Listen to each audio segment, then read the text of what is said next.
Hey everyone, in this video I'll be going over the games that I played to reach Langrisser. I was able to reach Langrisser in the first week with a 67% win rate, which was actually, I think, regression from my last season's performance. But without further ado, let's start diving into the games and let's see what happened this season. So I did do some box swap. Okay, not box swap, but box changes. In my climb, and you will see what I changed. I do have to spoil it. Sadly, Yulia is no longer part of the box. So game 1 of the season is playing against YumYum, a fellow L1 enthusiast.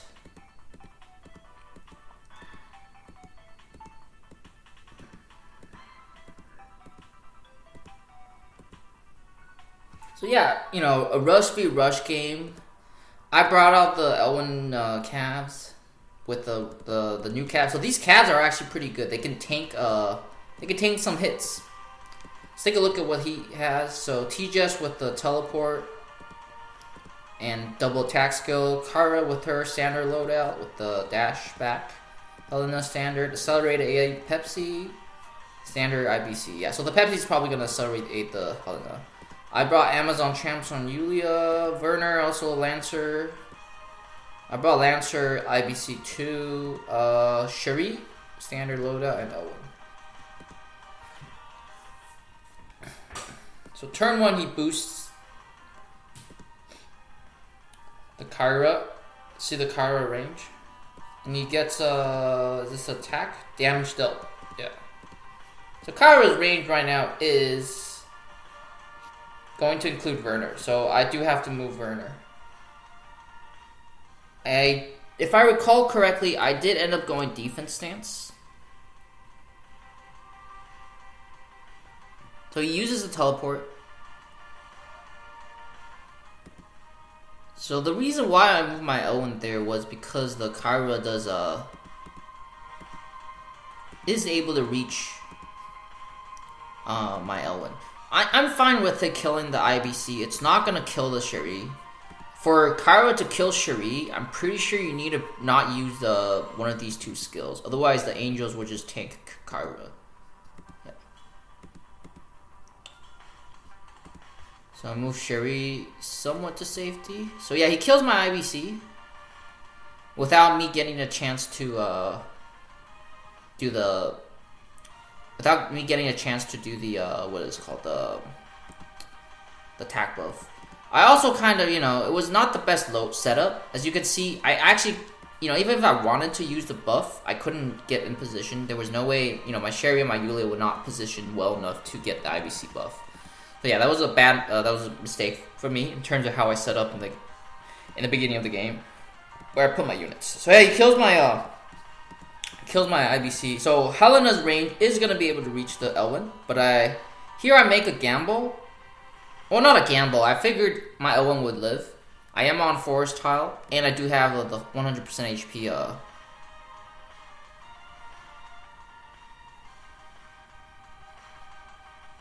I also have Turn Trial here. So here I was deciding what I should do. Should I Yulia hit somebody? Should I double tap with Cherie? What should be my step? So I end up actually killing the Helena with Yulia, and then healing Ellen to, you know, somewhat of a, not full HP, but 80% HP. So I do still have Full Moon active. Looking back, I think Cherie going in there might have been better.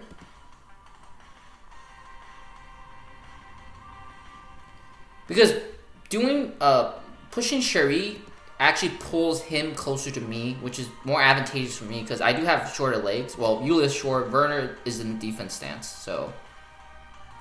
But yeah, and I think honestly I should have just done attack stance Verner. So here I have to go in and, you know, trade somebody.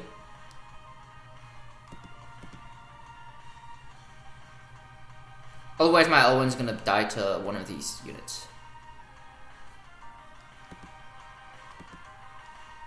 So he kills my Owen. So, you know, the issue with IBC is IBC counters Verner. So my Verner's dead, pretty much. I'm moving Cherie closer. So yeah, he kills my Verner. Okay, so here is the decision. What I can do next. So Yulia does not have 3C up, so my Yulia is kind of screwed here. I don't think I can kill IBC on the castle wall. Maybe, maybe not. I opt to kill the Pepsi, trade the shield, and hit the shield with Shadow Ray and then 3C.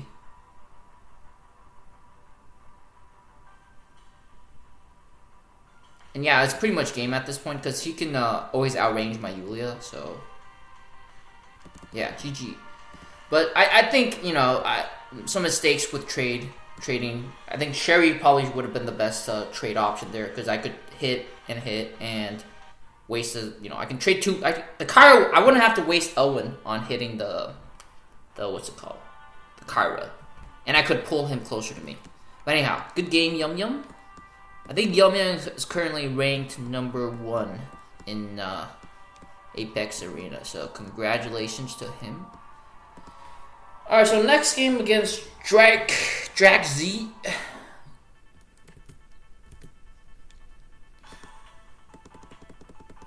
So yeah, this box is definitely not what I consider a meta box. Well, it's an AoE tank push box, but it's not I'm not too scared of these boxes because it does lack some of the AoE units that I'm very scared of, notably Kruger and Ares 2.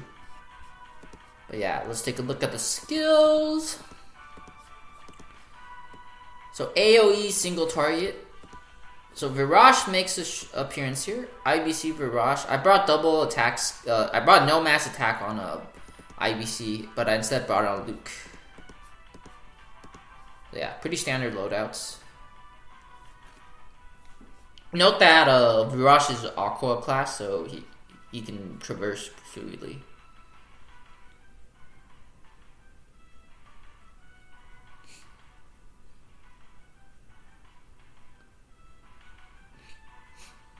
Drops the Lancer.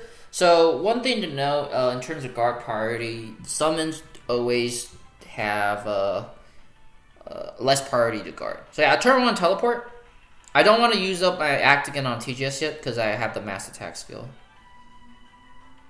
So this is not gonna one shot. Well, okay, me hitting Chris is not gonna one shot, but I wanted to get rid of the summon so that I can make a. So I'm going in with that one this turn, right? And I wanna, if I get lucky, I can strip the guard and inflict passive disable, and then I can, hit someone. So me killing the summon is to prevent the summon from being able to guard after I strip guard and disable passive on Chris. Okay, so Shelf drops to AoE, but let's just take a look at what and he strips some buffs. What did he strip? So he strips the attack buff, he strips the defense buff. Okay, so after Owen went in, I was not able to, let's see. No, I was able to disable passive, and I was able to strip guard. So everybody here can be hit. Virash is probably not gonna, well, he can't reach the Mariendo. My Owen's not gonna kill the Mariendo. But my Owen could try to kill, no, I don't think this is gonna kill Liana. But I am free to hit any of these people with my Virash.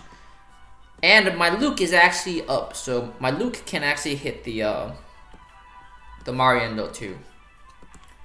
IBC is able to reach, and yeah, but I'm in a really good position. All my units are able to follow up, depending on how I want to do it.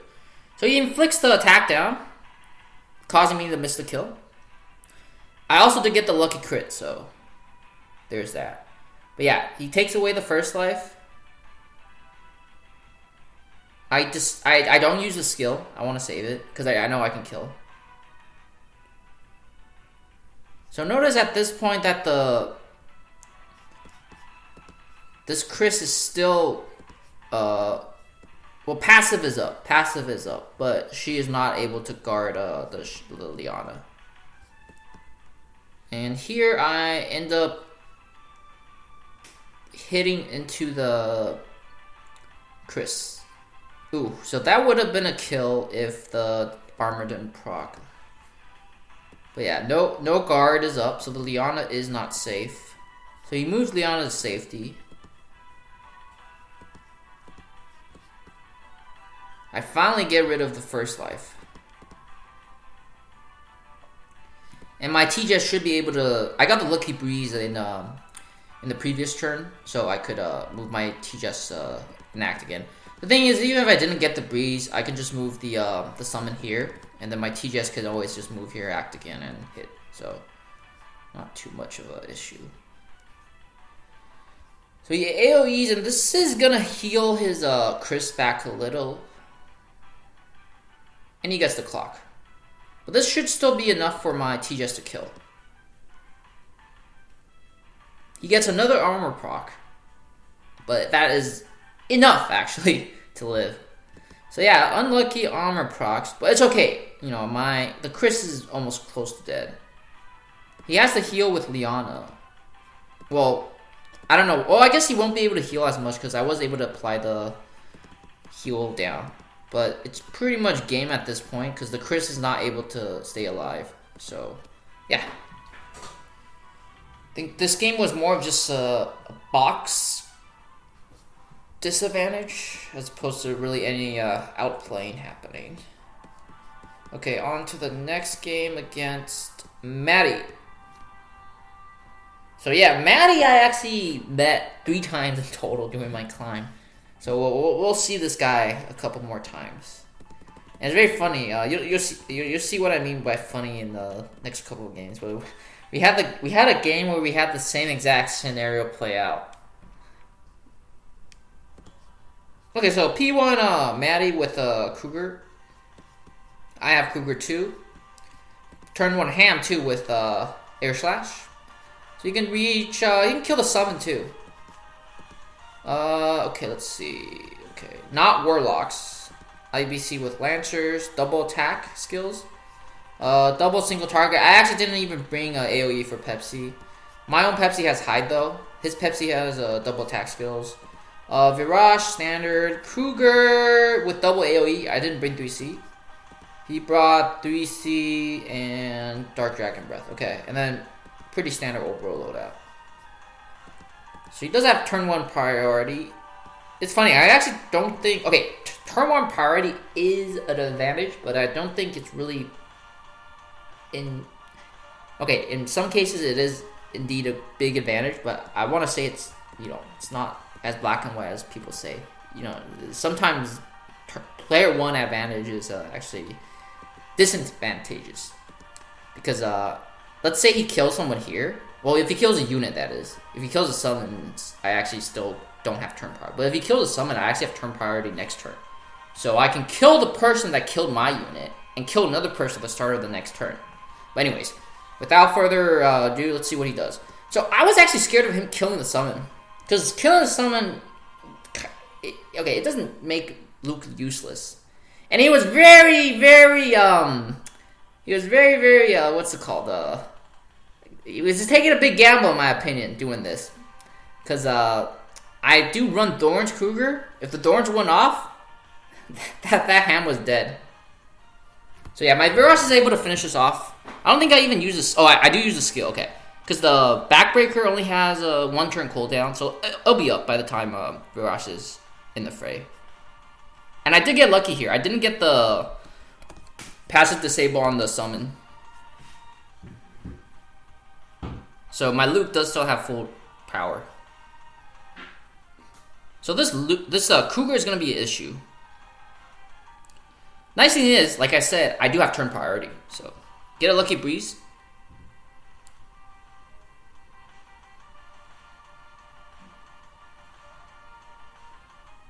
So I give both these units I give both my these units the boost. So Luke is able to reach the Kruger, and this should be a dead Kruger. So he goes in with Elwin.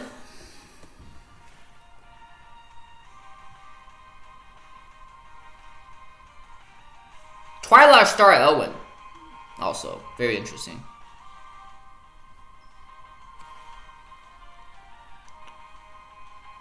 So I actually opt to kill the Elwin. And since I realize he does not have SSM, my Firebrands is able to one-shot. The reason why I did this, I think I was cool with, let's see. So Cougar can actually come in here and AoE. I think my plan here was I wanted to pull him closer to me so that my Virash can actually reach. So my Virash is on a death timer now. I have 3 turns left. I want him to come closer to me so my Virash can do more damage. Okay, I think that's why I didn't, that's why I attack with the Luke. Well, and also I want to kill Elwin now. Otherwise, Elwin can potentially wrap around and hit, let's see. Well, I don't think he can hit the Pepsi, but he could strip my IBC and make her useless almost. So that's like 2 units. Well, Virash is not useless yet, but, you know, you get what I'm saying. Kill the Elwin out with 1 hit, and then move the summon to safety so I'm out of range of Cougar AoE. He can come here, but 1, 2, 3, 4, 5. Either the 3C AoE or Dark Dragon Breath is not going to reach. So he drops the AoE.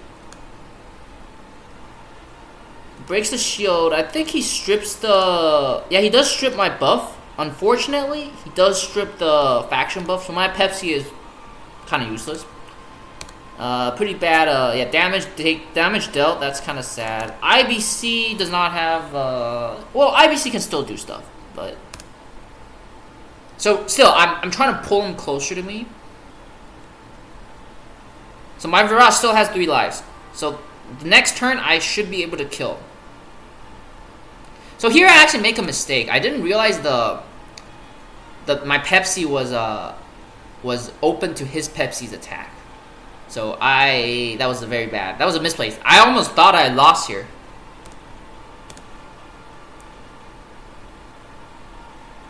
So I killed the Kruger because I don't want the Kruger to drop another big fat AoE on me. My IBC still has 3C, so his Pepsi has to either retreat or kill. I think he opts to, what does he do? He opts to actually hit. So, I think he could have won this game if he had not done this. If he simply just retreated. But then again, you know, it's not really that bad of a play because the... so he gets a lucky defender's proc. I don't know if this will kill. Actually, let's take a look at the ticks. I'm pretty sure it would have killed if the defender didn't proc. Maybe this is a difference between a 1 tick and a 2 tick for the... So yeah, okay. 264, let's just do some quick maths. Well, he is on Forest Tile. Don't know why my IBC hit like that, but... Anyhow, even if he does retreat with Pepsi, I guess my IBC is still a threat because I could 3C the Epsilon next turn. So yeah, okay, maybe hitting my IBC isn't the bad choice. So here he transformed at 2 stacks, so that's not going to reach anybody. Which is good for me. Yeah, barely out of range. I finished off the Pepsi with a basic, well, not a basic attack, but with cleanse. And I kill the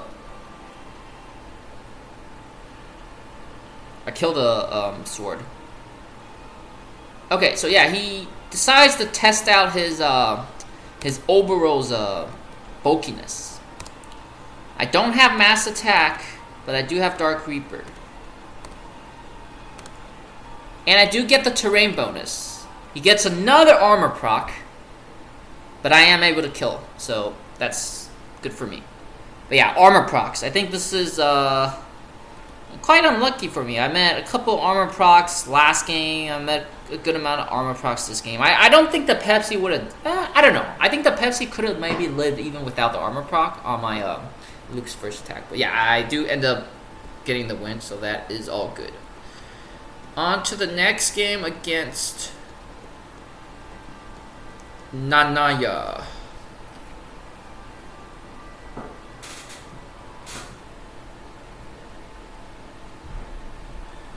So he just left. So I think he was probably how he had his wins, or he was doing the retreat first 2 games, play 3 game strat, which is the baller way. I did not do any retreating because I wanted to play all my games. I knew this was probably gonna be my last, I guess, true climb. So I wanted to, enjoy my games and just play all of them. I did end up quitting a game actually, but that was because I met a guildmate and I owe him I do owe him a win from previous season climbs. So the next game against Hide on Fog, I think this is actually a notable player. I forgot what the person was pre-name change. But let's take a look at how this game goes down. I think I got smacked very hard this game. Team comp wise, yeah, this is not a good look. The diehard semi-soft counters the Virash because I can get stunned. So, Tja's ham combo is scary too. But I do recall me losing this game very badly. So he kills the Kruger with air slash.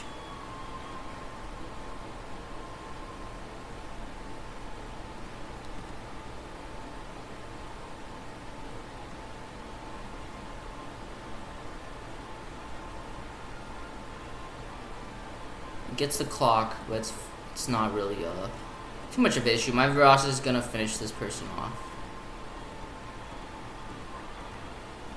This is most likely attack stance, unless he decides to teleport. So this is in a really weird situation. My so okay, I'll tell you why I did this weird move. So I have the threat of the teleport diehard play, so that is kind of sad. Because if I wanted to move TGS last so I can teleport someone, but maybe the better play was just move TGS here and then IBCs come here and just give both of them the boost. But I do want it to somehow, I think my plan here was to teleport Virash. Yeah. So this forces some action. So okay, he's gonna teleport the diehard and the diehard's gonna try to kill somebody and stun.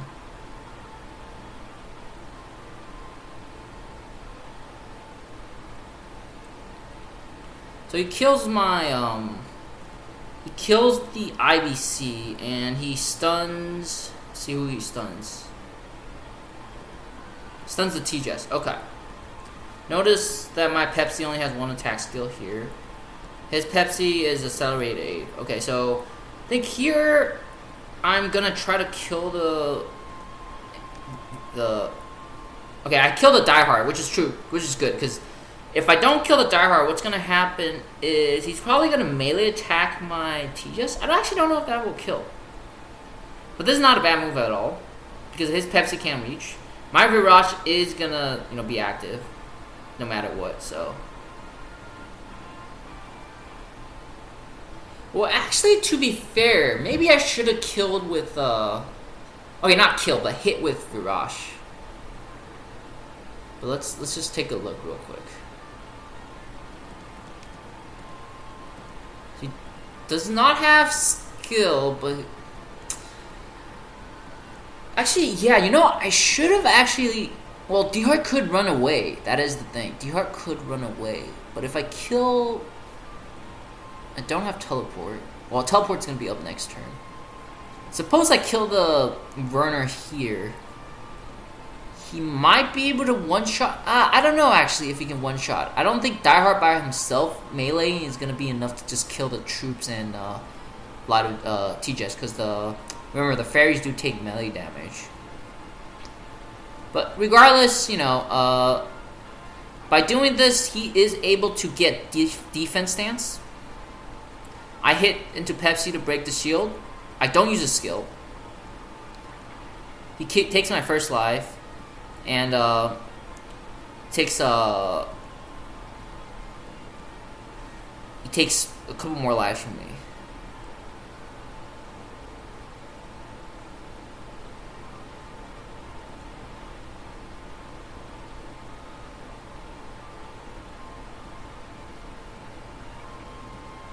Okay, so here's my... I think I misplayed here, to be honest. Well, okay. So the Verner is not gonna die to my Virash. I had two choices: to try to kill Pepsi or try to kill T-Jess. So T-Jess is the for sure kill here. The Pepsi is harder. But anyways, I decided to trade the Pepsi. My Virash is dead next turn, so that does not matter. So this is where the defense stance Verner makes a very strong appearance. I break the shield.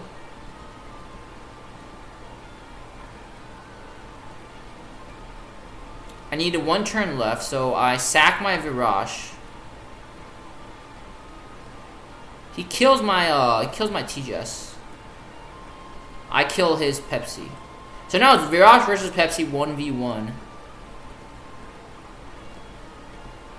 It's definitely defense stance. Like, he's just gonna defense stance this whole way. Let's see.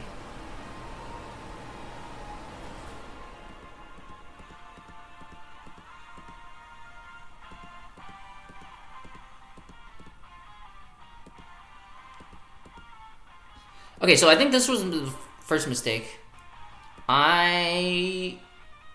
Well, okay, I think I played this pretty badly. At this point in time...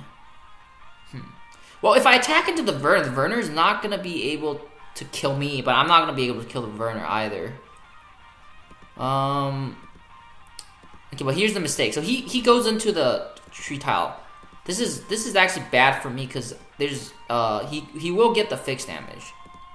My attack skill is up. Let's see if I can kill.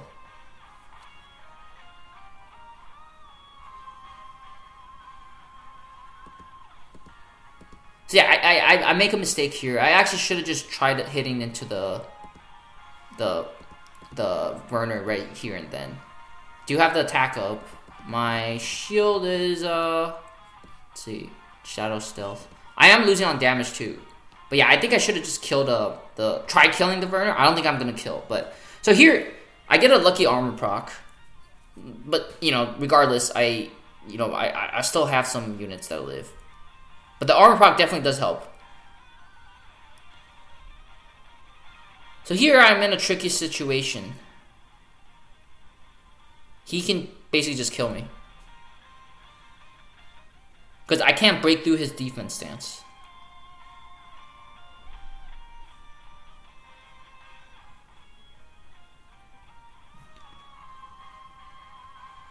So yeah, I am not able to finish him off.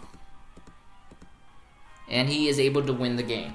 But yeah, very close game. I guess I misremembered. I didn't actually lose this game that badly. But Virash was almost gonna be able to do some damage. But alas, some mistakes at the end definitely cost me the game. Okay, next game against Lordphuing.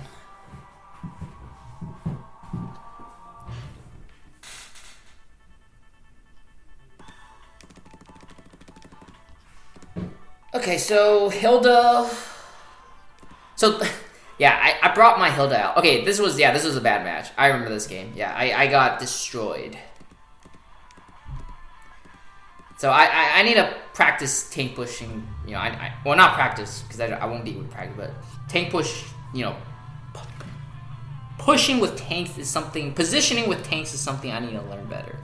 Yeah, me too. So yeah, here I make the mistake number 1 already. Verner. So this Cherie's going to be able to pick up my Verner next turn. He has turn prowl, I don't. And here I'm just trying to kill the Hilda, but you'll see that I fail spectacularly. So I do have the attack blessing up now, and let's see. So he gives the attack buff to Cherie. Makes sense. So I try killing the Hilda. So this is not going to kill. Well, actually, I don't know. Maybe it's because I brought Firebrands. And I didn't do a faction buff on Hilda. So, but then again, you know, not faction buffing with Hilda might be fine. But yeah, this was so this was not a kill. He kills my Verner. I kill a Cherie. The Cherie kill might have been uncalled for. So, okay. But then again, he does have 2 AoE people coming in. Okay, one lesson I learned was I disrespected AoEs too much here. But basically what happens is he's just gonna AoE me to death. I can't kill the Hilda in time for my units to DPS. Look at all my units, super low health, and his ham just comes in and wipes me. Yeah, so game. The Hilda pick wasn't bad. It was just, I think, I need to stop picking. Every time I pick Hilda, I feel like it's like, oh, I'm gonna win, but I underestimate the power of AoE that they have over a slower box like that. And I don't have the traditional anti-AoE healers like Liana or Elmo. So defaulting into a early pick Hilda strat is not very good for my box in my opinion. So on to the next game against Strife. I am able to bring out the long-awaited Yulia with Zealots. I haven't brought Zealots on it. So the reason why I brought Zealots was because I didn't know what Landis was gonna pick, so I just wanted to opt for a non-class disadvantage. So, you know, this game is basically a Yulia carry game. He was smart. He brought Sneak Attack and Firebrand, so this would one-shot my Yulia. Actually, no, it might not, because I do have the Rose and Heal. And I think the Rose and Heal happens before the fixed damage. But anyhow, it's a tank bust game. Once I bust his Landius, it is game. So here, I'm scared of the Verner tap. Honestly, I could have applied the heal, but I was not. I think I was not sure if the heal was gonna be enough to live this. Actually, I don't know if Sneak Attack comes first. I think Sneak Attack does come first before Firebrand. And I think my main worry was I don't think the Rose and Heal was gonna be enough to heal my Yulia after Verner hits her to enough health such that I can still live the Sneak Attack. So I do move her slightly, yeah. He hides the Pepsi. I move my Luke. So I maybe this was a mistake on his end, but he basically gave away his Verner for free. So after this move, I think it was kind of game. He made a pretty crucial mistake. Now my Yulia is kind of just unstoppable. The weird part is this positioning I have. I really need work with positioning with IBC, but I end up I wanted to get, you know, ideally the buffs should be on Luke and Yulia, right? But I end up giving it on Tiaris and Yulia, but it's okay. I actually don't like Drakz anymore on Luke. I feel like it's kind of a waste.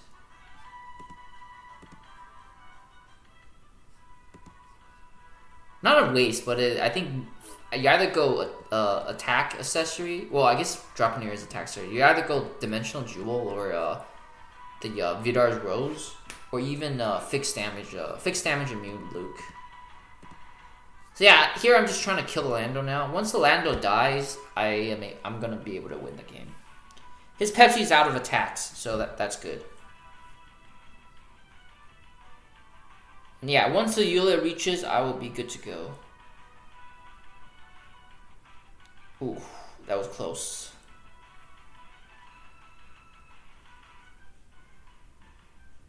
So he throws his Pepsi away. So just have to. I do have to attribute a lot of this win to just the opponent kind of sending his main DPSs out into the open.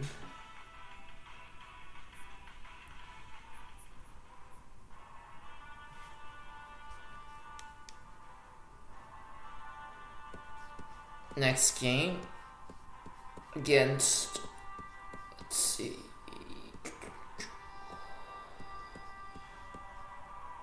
Dante Belmont.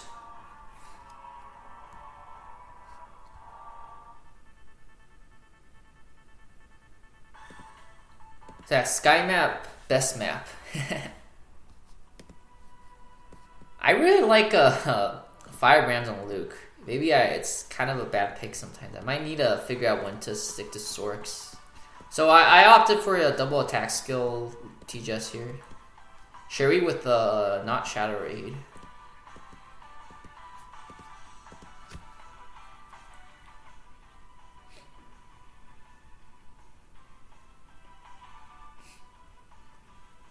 So this is setting up for a Virash teleport play.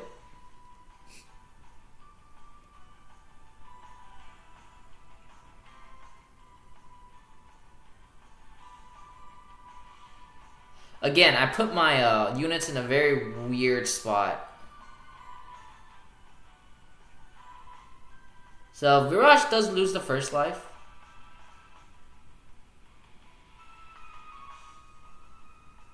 But for some reason, he decides to teleport back here, so my Virash can actually kill the Kara. But I think he wanted to do this so he could get the IBC buff. Meanwhile, you know, my units are kind of in a very jank position because my IBC can't buff. But yeah, I am able to get the kill.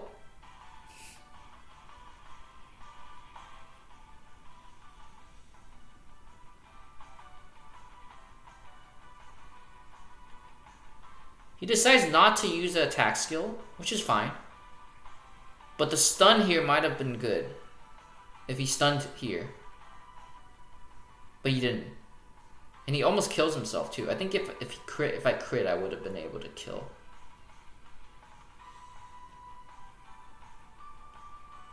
And I do have turn proud too.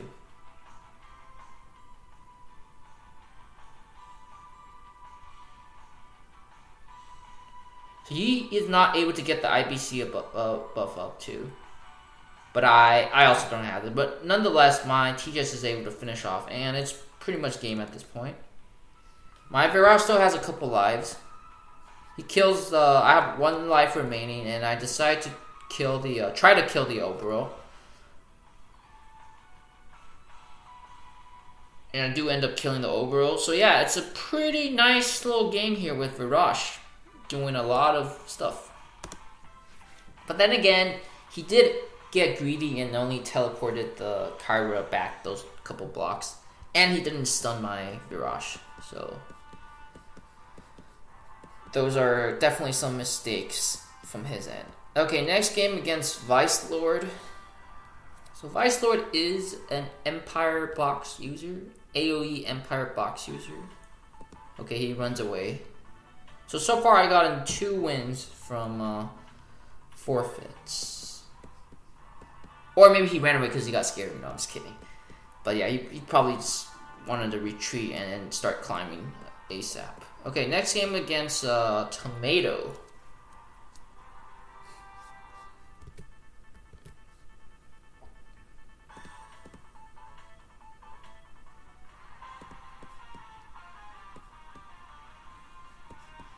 Yeah, the diehard is, yeah, Sissy White is also very annoying here.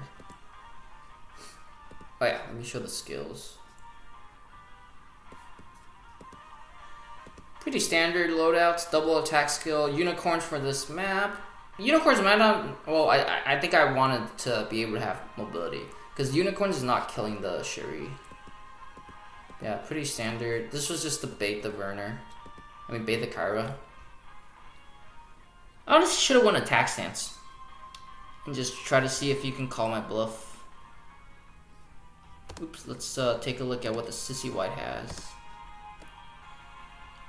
Does have sprint, which is the mobility increased by 1. Well, it's called Inspire technically. Yeah, so this Lancer is to allow him to push up. I brought Mash Resist for the purpose of just Die Hard.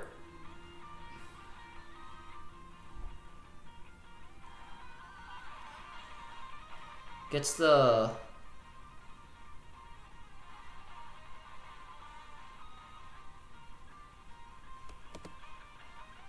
So here I do a body block. His car is not going to be able to reach. So the defense stance. I am in defense stance. I honestly should have went attack stance. Because I think it was very obvious it wasn't defense stance. If I was in attack stance, what could I have done here? Well, Kara was going to be able to reach everybody. Again, another big misplay. I'm not able to buff my units with IBC turn 1. So this is just bad mistakes. So if I was in attack stance, who would I have killed? I guess I would have killed Diehard. Yeah, I think I would have killed Diehard if I was in attack stance.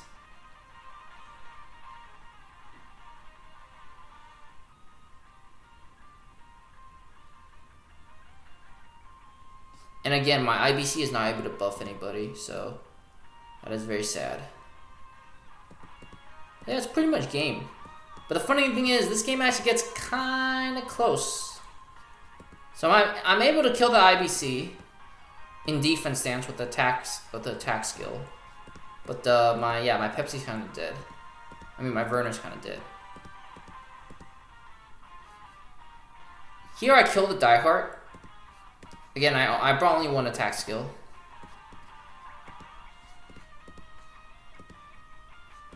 The card does not have an attack skill, but I think even without the attack skill, he could kill. And I needed the shield. I think I really wanted a shield because he has act again, so he can act against the Cherie.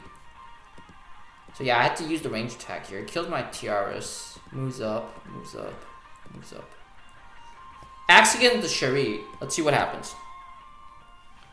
So he breaks the shield. Notice at this point I do have the what is it called? I do have the faction buff that gives counter damage up. So I'm actually able to kill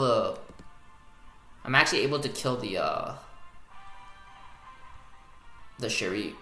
Unfortunately, I was just out of reach of Kyra. If I was, let's see if there was a way to reach Kyra. But he almost threw this game. If I was here, 1, 2, 3, 4,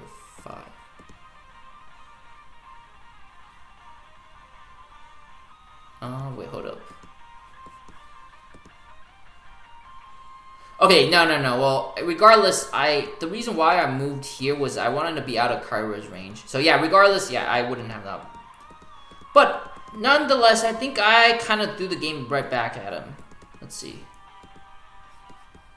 So summon is up. So even if I do kill this summon, he can summon another summon. And he can, let's see. I am not able to get shield. He does have a skill, so he could... Yeah, I think I had to kind of stay back for another turn. Let's see. He gives Inspire. Lancer has Guard up. I do have Demonic Blade up, okay. Yeah, he moves out of range of my Pepsi.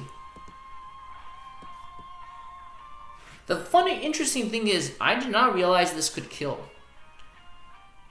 But I did get the lucky crit on the troops with my zombies.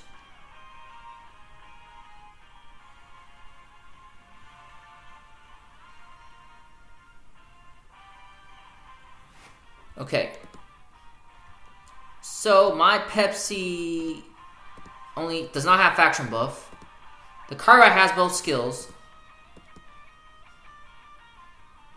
So what ends up happening is he is able to essentially hit me and teleport to a place where I cannot reach, while at the same time still able to hit me next turn. You'll see what I mean in a bit. I will be able to live one turn, but since I don't have faction buff, I am not able to reach him. So yeah, game. But surprisingly, one Cherie miss attack almost cost Tomato the game here.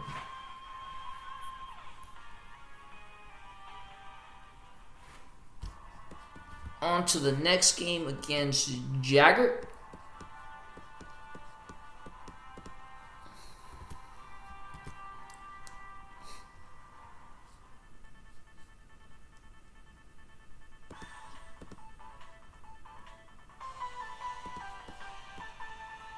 So it's a Virash versus Virash game. Okay, I remember this game. This was a very, very bad display of game. Sorry, let me show the skills.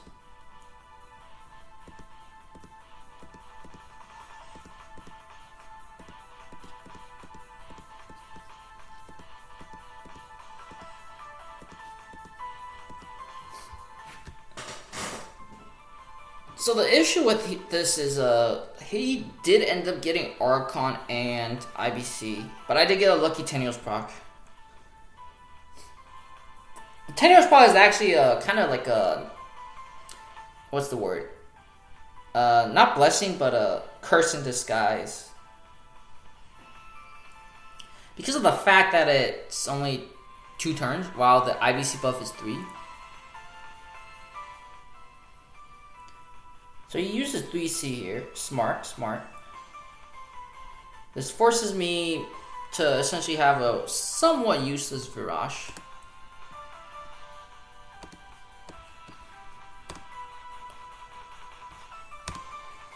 One thing I could have done here was perhaps actually get rid of the Azusa shield. But I try to take 1 life of the Archon. And that ends up being pretty bad. So yeah, I think I should have actually hit the Azusa instead. Get rid of her skill, and that forces her to be well, I guess she'll be able to get the shield up next turn anyhow. So I hear Helena's gonna try to kill my Virash with the Blood Sword procs and AoE.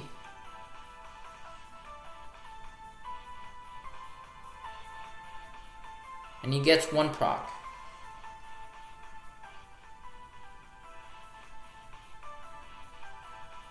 I tried killing the IBC on Forest Tile 2. And I miss. Which is to be expected, you know, I don't expect to kill, but, you know, it's still kind of sad, because this does allow the Archon to be able to do some maneuvering, so to speak, and kill my IBC.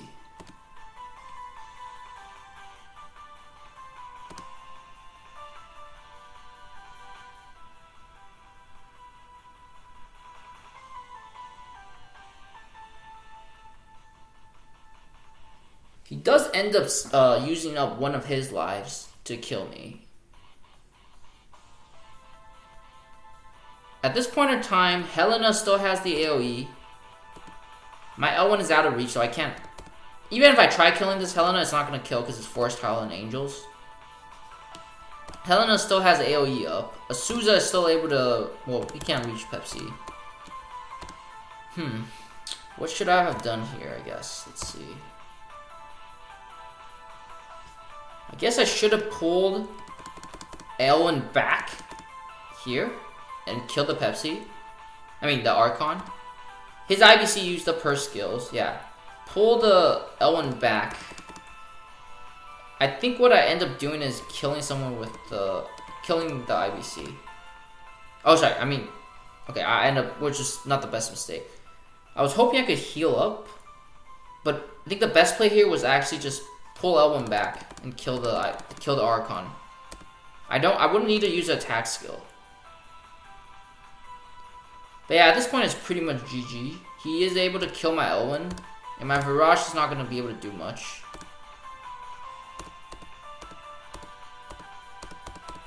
Yeah. So definitely another pretty crucial mistake. I think I should have pulled back with L1 and drag out the fight, I think.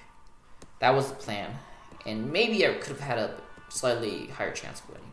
But GG. Okay, next game against Arston.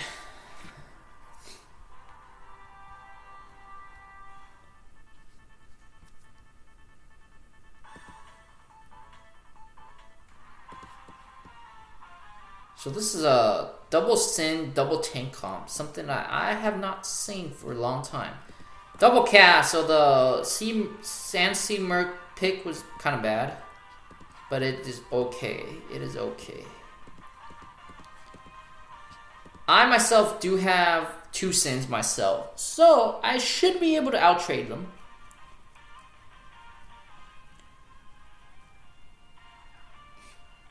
So this was good. A very lucky breeze proc. I am able to cover a good amount of the map. 4 blocks, so yeah, pretty much a lot of people are under risk.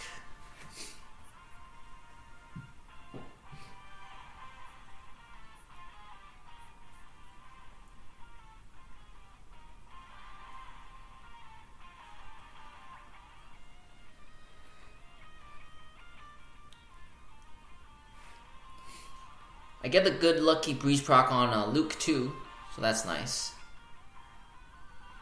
So this is why Draponeer Luke is, I don't think is a good, because I'm not able to counter kill. And I think I have full he didn't break Sorks too, I think. Yeah, he didn't break Sorks. And I could counter attack too. So I didn't counter kill the Kyra, which, you know, it's not like the end of the world, but still, it's like,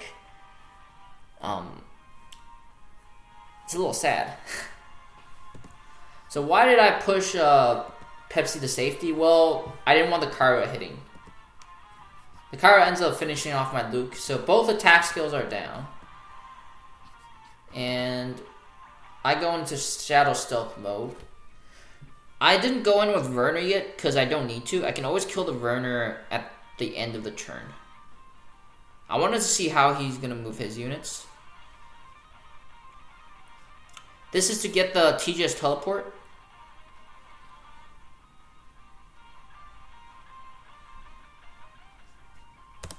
Actually, wait, could I? Why? Let me see. Why did I do that?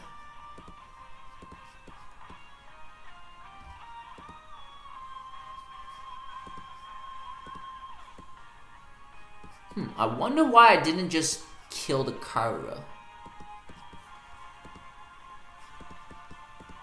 My Pepsi could kill, okay. But yeah, I don't know why I didn't just kill the Kyra here and then.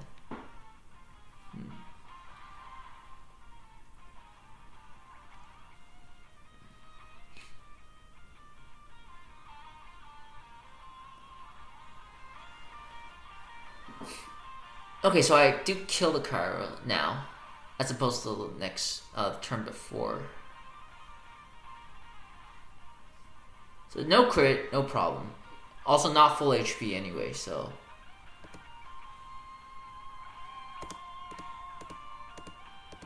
Move the Verner. So here I teleport the, my Pepsi can not reach. But this forces his Hilda to move. Also, he also played himself too in that he doesn't have guard up. So the only way he guards is if he moves his Landius to guard. But I think he was what's the word? He was underestimating the power of Virash.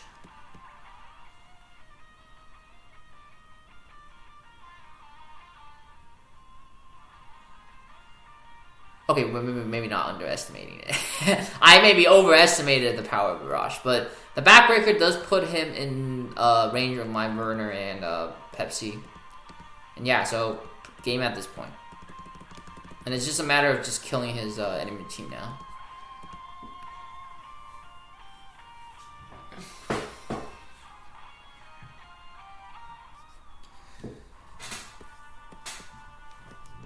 On to the next game against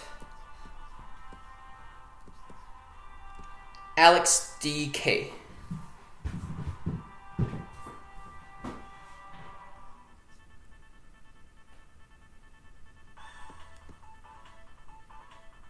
Okay, this game. Another game in which I disrespect AoE. So, we got the dog jump, we got the Rosen. Well, it's mainly the dog jump and the Ares. On this map, too, it's I could have played it a lot better for sure. You'll see what I do. It's very stupid. Very, very stupid. Could definitely play this a lot better. And spread out. But you'll see what happens. So double breeze proc, pretty lucky. I disrespect the AoE. Let's take a look at the Ares range.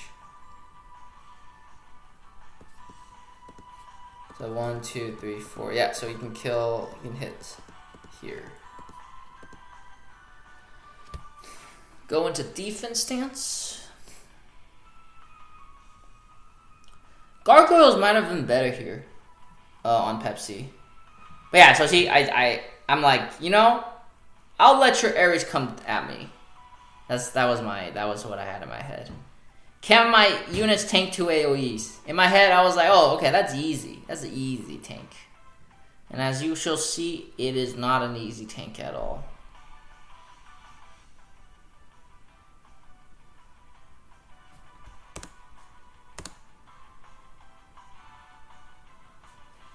So, the dog jump is gonna basically kill everybody. So, yeah, GG. Severely underestimate AoE, and this is what you get. You get hit hard. But yeah, Sky Map doesn't help. I should have, you know, the gargoyles would have definitely helped me there, in my opinion. I would not have clumped up like a big Dumbo. Alright, next game against KSTMM, aka Freed.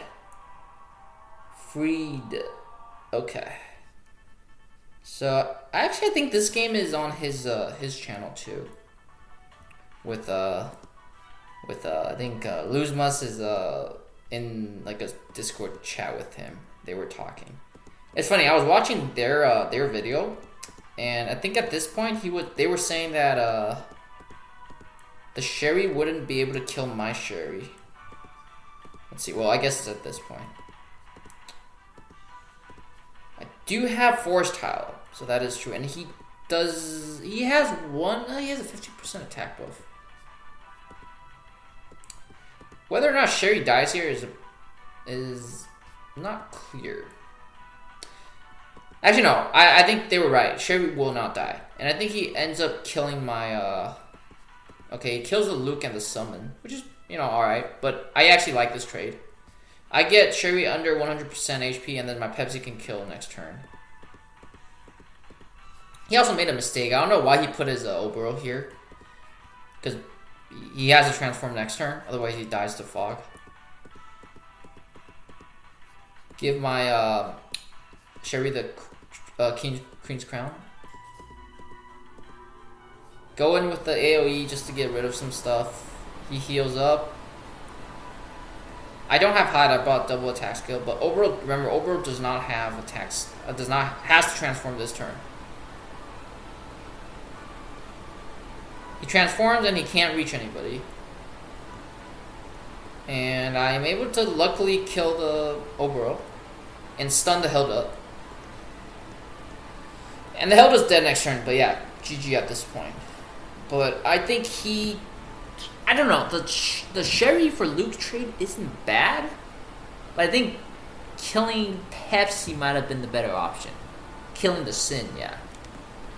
But anyhow, next game against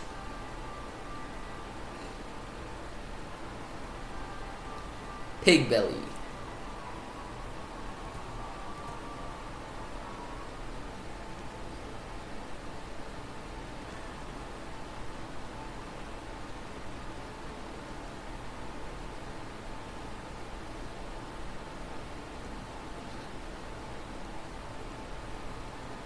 So double act again, very scary. I do have 3 sins.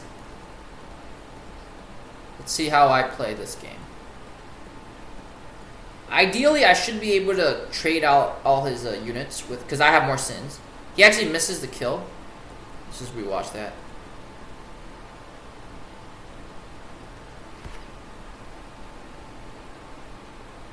He breaks the last rights too. But yeah, no attack buff. TJ is kind of weak. So this is attack stance Verner. That does have to prompt a move from him. He does have 2 act agains, which is kind of annoying. So yeah, he does attack stance here, and this is his reach. Notice how he does not have sneak attack, so my Luke is safe. Well, in this case, I'm also wearing, okay, this is not Glory of the World, so, but anyways, no sneak attack, so my Luke is safe. I'm wondering who he's gonna hit.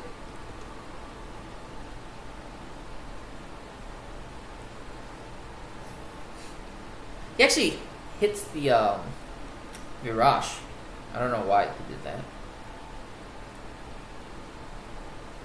But this is exactly what I want.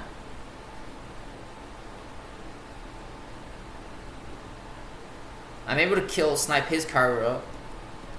He's gonna act against Verner. Now he has to decide, does he want to run away or kill somebody? He has to kill somebody because my Verner can reach. Well, I guess my Verner can reach here. But he ends up actually going defense stance mode. And what I do, I try to kill. I don't know if I actually kill here. Let's see. Okay, I'm able to actually trade both lives. I think my Virash being at that low of the HP is... Well, okay, not too low. Enough after the heal was able to kill. So now, yeah, it's pretty much game. I haven't lost the unit yet, and he lost both his DPS.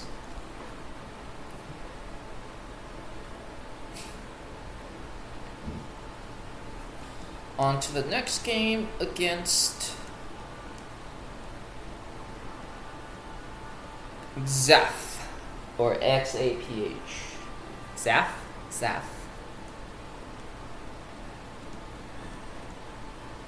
So at this point in time, I think I already kicked Yulia out the box. Yulia, Tiaris, and Hilda went out of the box, I think. We'll take a closer look later, but I did have to, unfortunately, drop Yulia simply because I'm not meeting enough of these tank push boxes for Yulia to be useful. Notice the Shadow Raid and Sneak Attack. 3C.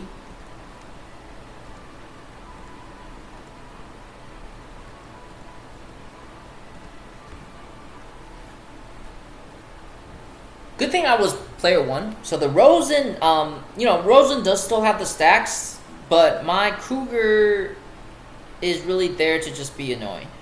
And, just be annoying.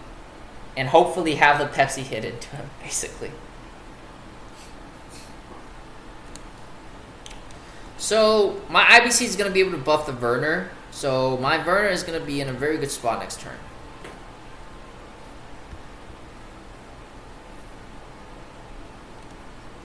Can my Owen reach?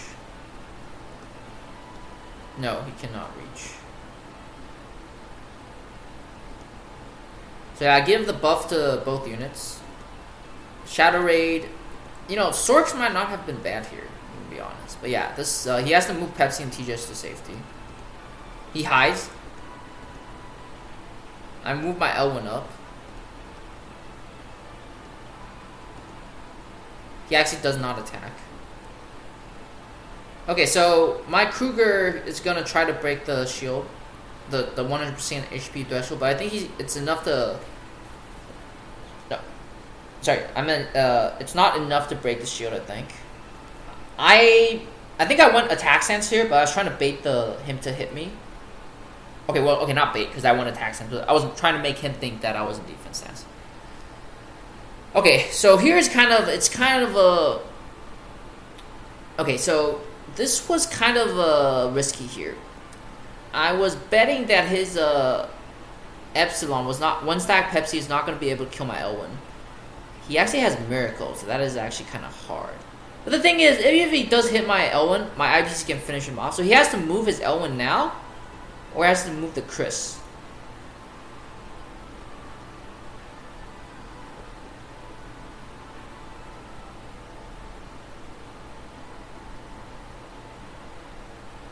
Oh, actually, wait, sorry. Correction. I actually did go defense stance, so I was able to bait him out.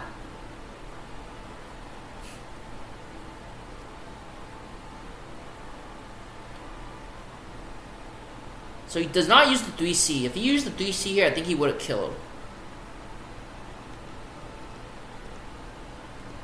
So IBC is able to strip guard, which is good. My Elwin still has a AA, and Himiko can still hit everybody with AoE. Axe again.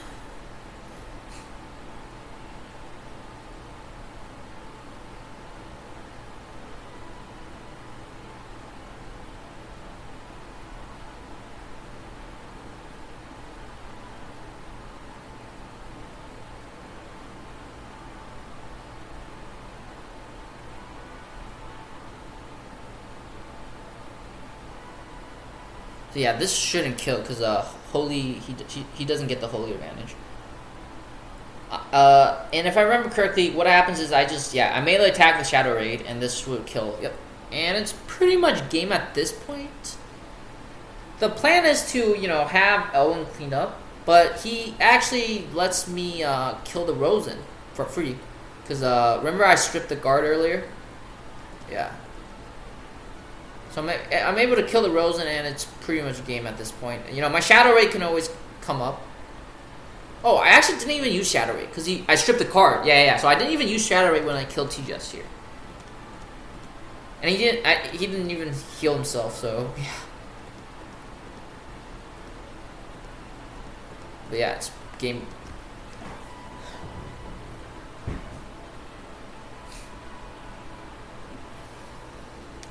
So the next game against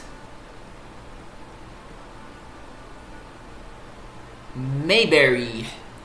So yeah, me and Maebari, well, I don't know if he knows of me, but I personally have a grudge against him. He knocked me out of, I think it was the 32-16 round in playoffs a couple seasons ago, and I have never forgotten since. Okay, this game. I remember this game. This was a very fun game. I think I made a mistake at the end that cost me. Or maybe not just a mistake, but many mistakes.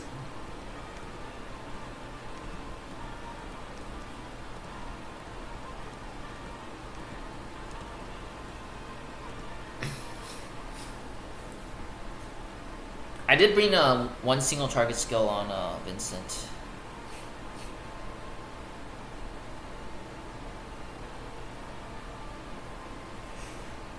He definitely had the better band pick in my opinion. Well, actually no, it's pretty even I would say. But the Asusa is kind of tricky because I don't have Asusa is able to inflict, unable to be guard, so it is an issue.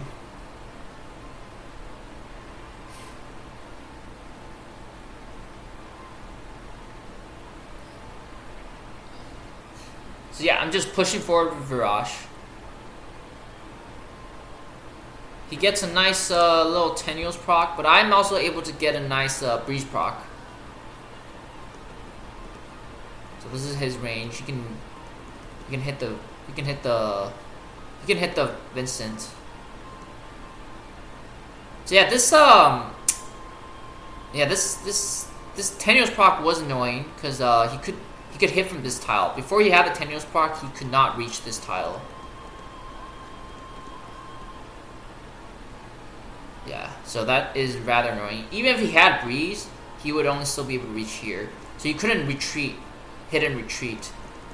So yeah, that is unlucky for me. And he's able to be in defense stance too, so... Because he takes 1 life, right? So, yeah.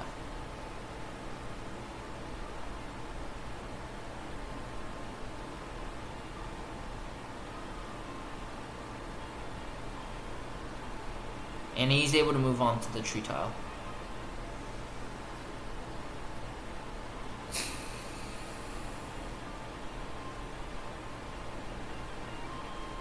So the sword here is, I think, to block Cherie.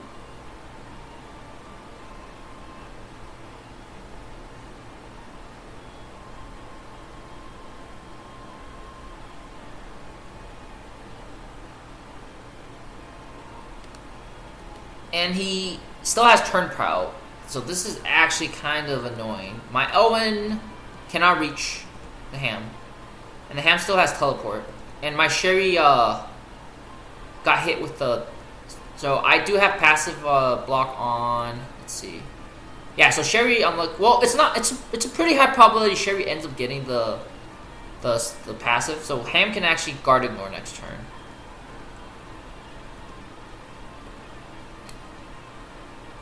Okay, so I think this was also a mistake on my end. Okay, he didn't even use... Yeah, so he didn't use Annihilation. Maybe I should not have used my Act again here to kill the sword. Yeah, I think I shouldn't have used the Act again to kill the sword. Should save the Act again later. Make him choose between killing Ham or Cherie. And notice he still has a Souza up there. But yeah, so he kills my Cherie. I kill the Ham, save my skill.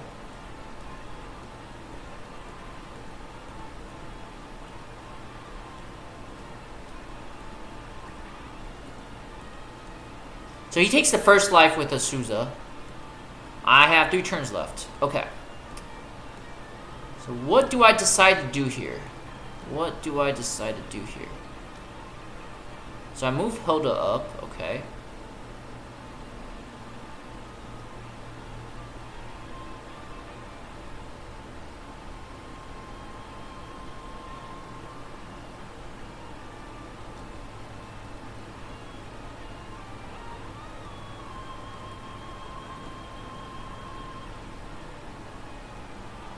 Okay, I think my... Okay, so this is what I should have done, I think. So, I was deciding if I wanted to attack the Verner and try to kill, or I could flip a Souza here and then have my Elwin, you know, finish off. But this is flipping onto the city wall, so... But I still have another life with Elwin, right? So let's say I flip the Souza here. He has to move one of his assassins, and then his other assassin, after my Elwin hits Souza, assuming it kills, his other assassin is going to have to hit Elwin. I guess I still lose, because I don't think my Virash is going to live. But anyways, I think I tried killing Verner here.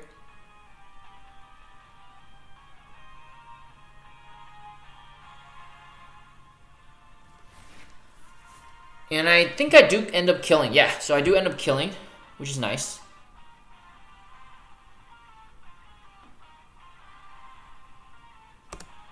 And he hides. Okay, so let's see.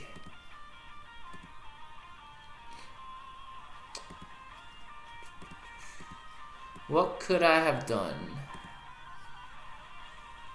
So... Even if I do break the shield, right, she can always attack and get the shield back. My Elwin is almost ready next turn. Okay. So, I choose to hit Rosen. Okay, maybe I wanted to try to kill Rosen with the Virash. Okay, he doesn't do that. Smart. He moves him out of safety.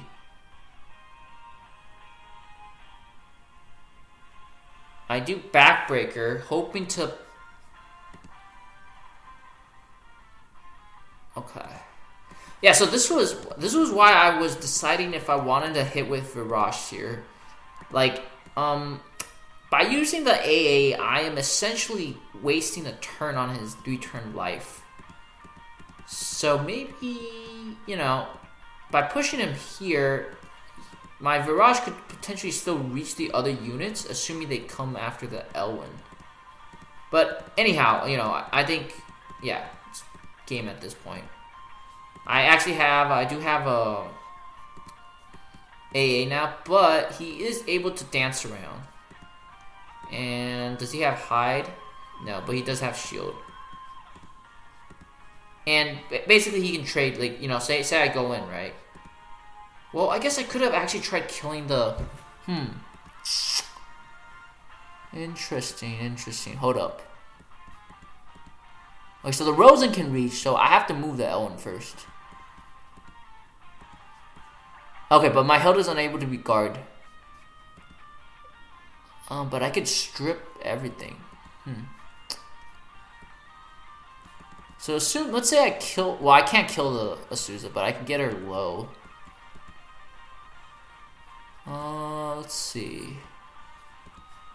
Anyhow, yeah, it's game at this point, right? Like, it doesn't matter. Let's see. So I kill the, and then he kills my Elwyn.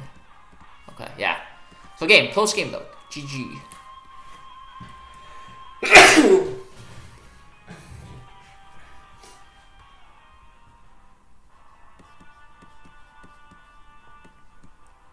So next game against... So Dead by Renren is my guildmate. He let me have this win. Dan J. Lily is also my guildmate, and I let him have his win. So let's watch the Hayl game. So this game I'm actually kind of a little salty about. I got a little overconfident. You'll see what I mean by that. But I thought this game was wrapped up, and then I may proceed to make two mistakes. One involving RNG, and the other involving the ability to read. Let's take a look at the team comp. So he has Cav Lando with Heavy Centurion. I thought it was Lancer, but anyhow, the Mask Mage is a good counter to the Lancers. He has Mari Endel and IBC. My Verner, I know my Verner is trading the Mari Endel. I have Shadow Raid Himiko and Shadow Raid Cherie with Wind Whisper. So yeah, you know, in my head, I was like, okay, let's get rid of the Mari Endel ASAP. I'm okay with trading it because I can't afford to get hit with the AoE by Mariendo, so I have to get rid of the Mariendo ASAP. And I think I do get a breeze proc on the Verner. Do I? Let's see. Let's take a look. Yeah, so oh no, I don't get a breeze proc on the Verner. Okay, but the Mariendo is in good position for me to kill.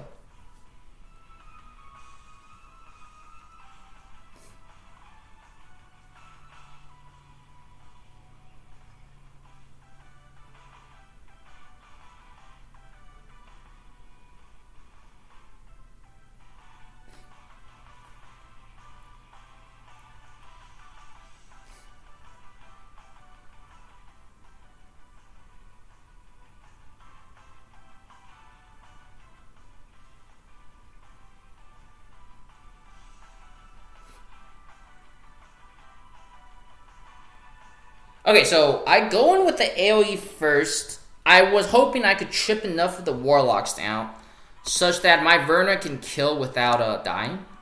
And I could also strip some buffs, right? So it's not like too bad. Let's see what I get.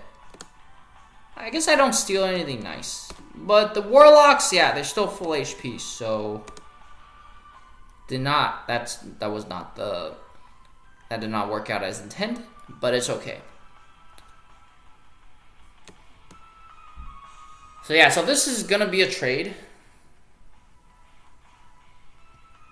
Now I just need to get rid of the IBC. My Elwyn, well, I assume my Elwyn could one-shot the Landius, so let's see what happens. But the AoE threat is gone, so that is good. Now I have the advantage. He has one single target who is gonna need a couple hits to get through my Hilda.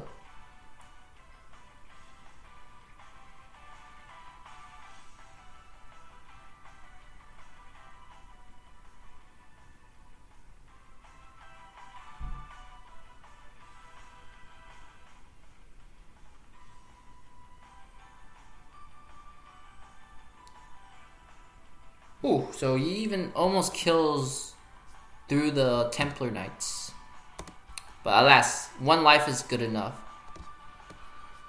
Okay, so here is where I started making some obnoxious plays. Okay, so first this doesn't do much, but it is able to get rid of some fixed damage. Defense is still up from the Landius. I did 0 damage. How do I do 0 damage? Let's see. 112.43, 742. Wait, how did I do 0 damage? Hold up. Wait, how did I do? Hold up. Let me look at the. Cause this is kind of funny. 742 plus 149. That's 880.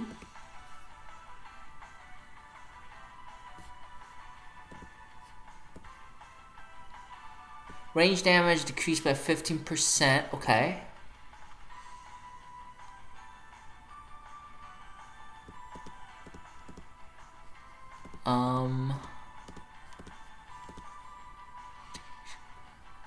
Okay, so he gets another 20%. Okay, sure, I guess. But this is good because it blocks him from being able to heal his IBC. My Cherie does have the L1 buff, so this will do more damage. So at this point, I was like, you know, I got this in the bag, and let's see what happens. So he sends the Himiko back, but the IBC is still pretty low. Okay. So let's see. Hold up. 11,065. After AoE is okay. I guess it's not that too much damage. It's only 3k damage. So I was thinking I could AoE and then act again, but yeah, that's not the case. I really could have just Shadow Raided here, and if I Shadow Raided here, I don't think this can kill. Not too sure, but the AoE should get her pretty close. Well, I don't know. Actually, we'll have to see. But anyways, this is mistake number 1. I did this. Now he can just heal up the IBC, or at least guard, I guess. Okay, he heals it up, but I still have my Owen, so that is good.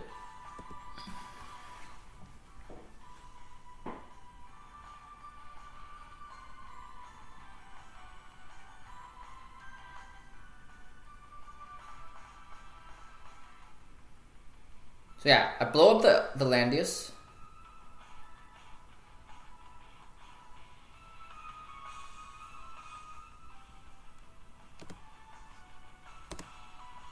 So he heals his Landius to 50% HP. I ended up thinking that I could kill without a normal attack, and at this point I also don't have a guard. But let's see how much the ticks were. So how many troops did I have left? I only had 4 troops. Wait, hold up. No, I had 5. I have 5 troops. Yes, I have 5 troops and full attack. L1. 699 damage taken minus 20%. The blood shield proc is 30%, I think. Let's see. Okay, we can rewatch it, but you know, this would have been a kill if I just used the Sword Soul. And after the Sword Soul, it's still a fight. But I think my Cherie and Himiko is enough to solo the IBC. But yeah, so at this point, it's kind of, I can't kill him. He can kill me. And it's pretty much game at this point. I'm trying to block him out, but I can't.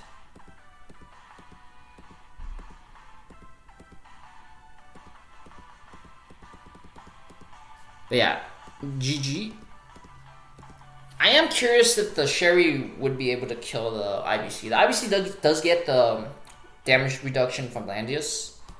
But regardless, I think the Elwyn could have killed the Landius without the blood armor proc. We can take a look at the ticks later once I upload the video, and we can do the math. But next game against AdesDrac.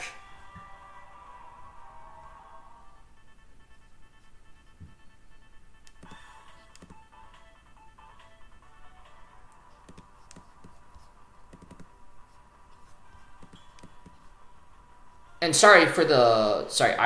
I didn't kick Hilda. Hilda is still a really good I think box unit. Just, you know, being able to guard. So this is AoE Litgo, very interesting. But I do have 3 sins against his 2 sins.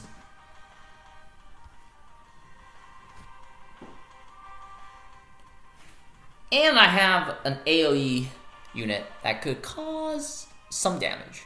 Not too much, but some. Because he does have a lot of heals, but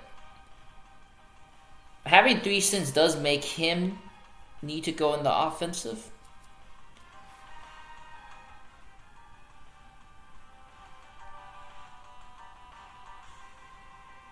I don't know if I went defense stance or attack stance here on Verner. Let's just take a look at the range. Okay, so his Verner, I think I went defense stance here. Not too sure.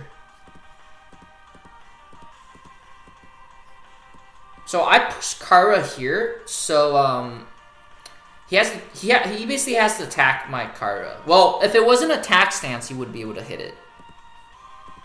But if he was an attack stance, that means I can trade after he kills the Kara already. Because he still be in attack stance. So this makes him choose. Does he want to sack Pepsi or Verner? And yeah, it's so he still has def stance though. Okay, defense stance because he fails a kill, right? But I am able to kill the Kara. I mean the Pepsi.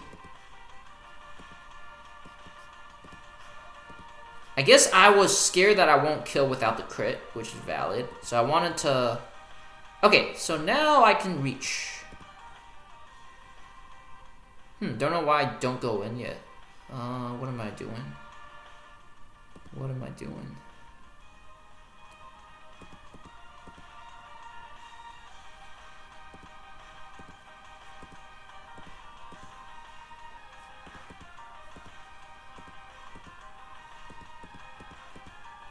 But anyhow, yeah, I guess even if I didn't kill the Pepsi when he was there, I would have killed eventually. And yeah, now I still have 3 sins. My Kara's out of attack skills, my Verner still has a skill, and my Pepsi would get his skill back up. No damage from the other side, and yeah, pretty much game.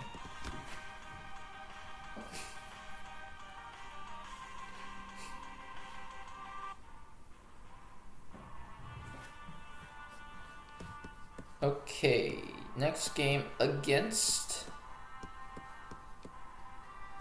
Meow Sensei.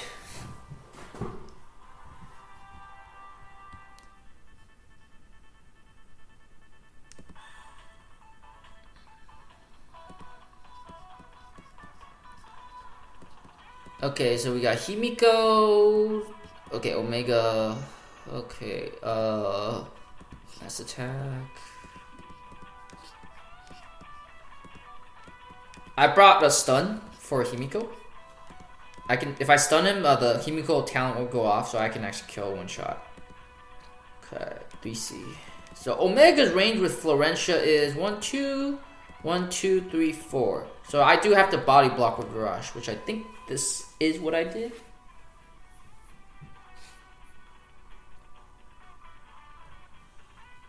Yeah, so I put Virash and block off the choke point. I went attack stance here, but you'll see in a bit. I think he thought I was in defense stance.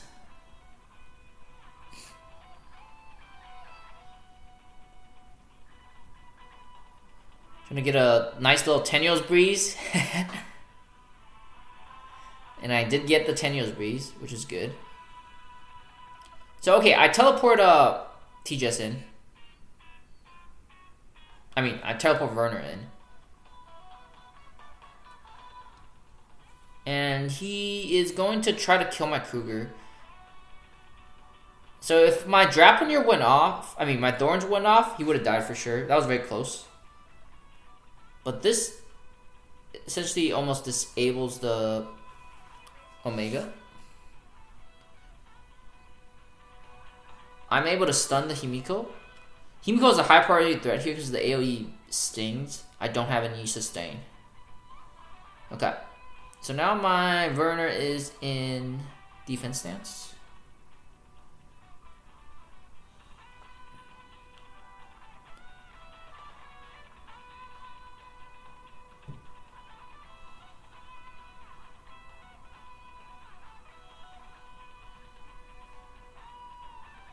Gets rid of the heal.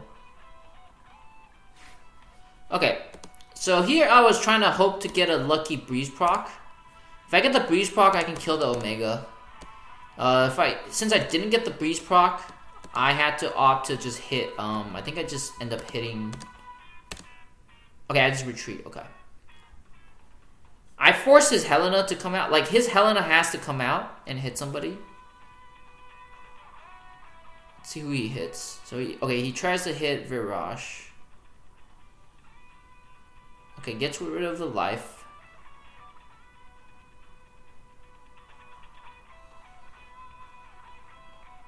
See how the AoE works. Gets 1 Blood Sword proc on Verner.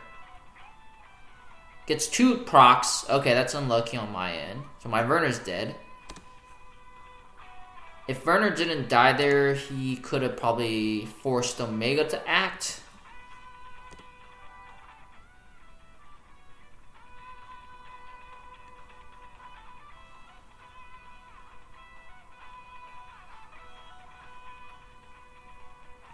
Heals the Helena to full.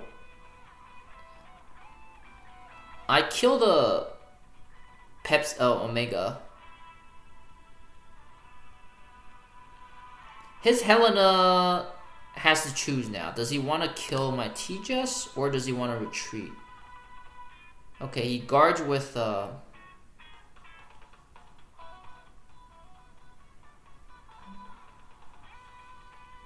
and I'm able to suplex. He decides to hit into my Pepsi, and I'm able to kill with the T-Jess. Yeah, and it's pretty much game at this point. But yeah, pretty, you know, not too much RNG. I think I got him. I think the crucial play was him losing his Himiko to the Verner stun. It's very unfortunate that my Verner died to the stupid Blood Sword procs, but yeah, Blood Sword Helena, very very annoying. All right, next game against, this is some Chinese characters. It cannot. My computer can't render the characters.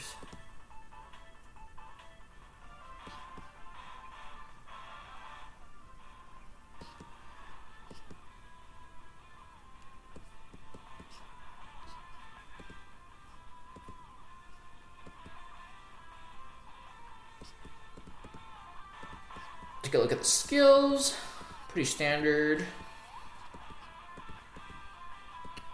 Unicorns, that's interesting. Double attacks go IBC like me. Okay, so turn 1 teleport Helena play. This is to force the L1 move, or force like a body block of some kind. If I move my Helena here, I can still reach, while his L1 can't reach. So this is just forcing him to do a move.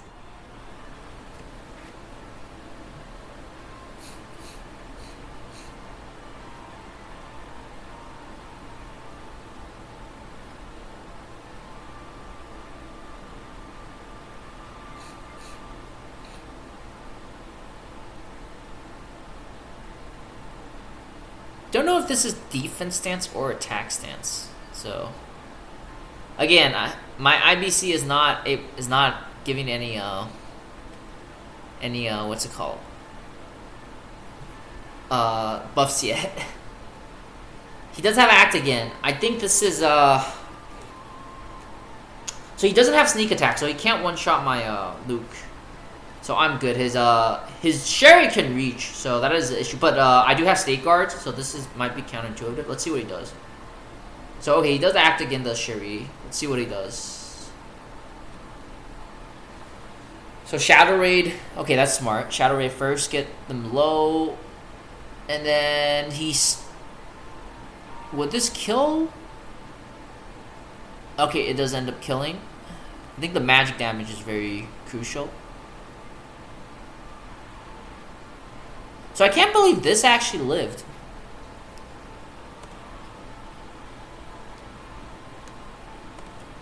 Oh, I guess, okay, it is on grasslands, so unicorns are tankier on grasslands, MDef.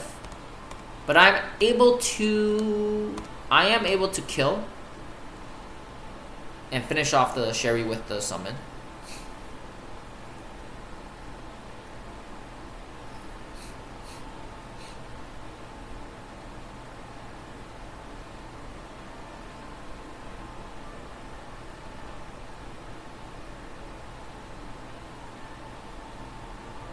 He gets the wind wall proc. Yeah, I remember last season I was winning a lot of games because my Pepsi was getting insane armor procs.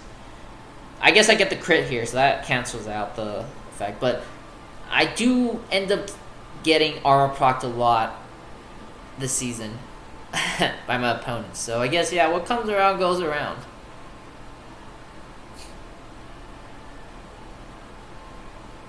He gets the crit too. Okay, So far I'm not in a good position. The Owen is out of lives, but it's Verner. I don't know what stance he's in. It's probably defense stance. Otherwise, I don't see why he's scared to hit me. So I gotta hug the fog and hope for breeze proc. So yeah, he honestly, I think he could have beaten me if he just went a little bit more aggressive with that Verner there. So me pushing up allows my Tejas to reach the Elwyn. And I know this will kill because I have 4 stacks.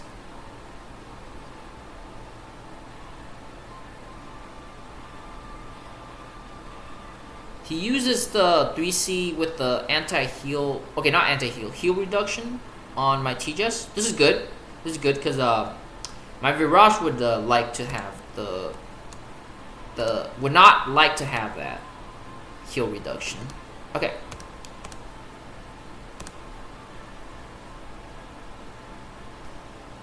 Give myself mass attack.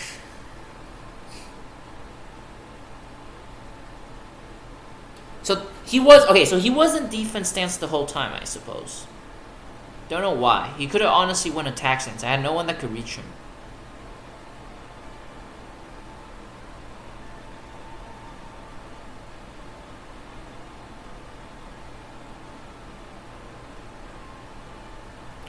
I'm able to kill the IBC.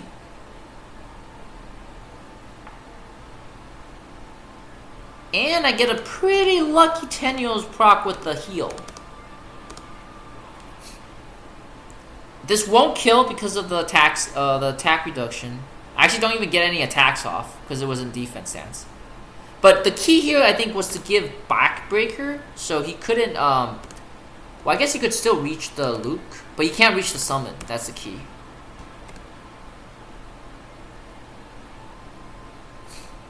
Okay, so he takes 1 life.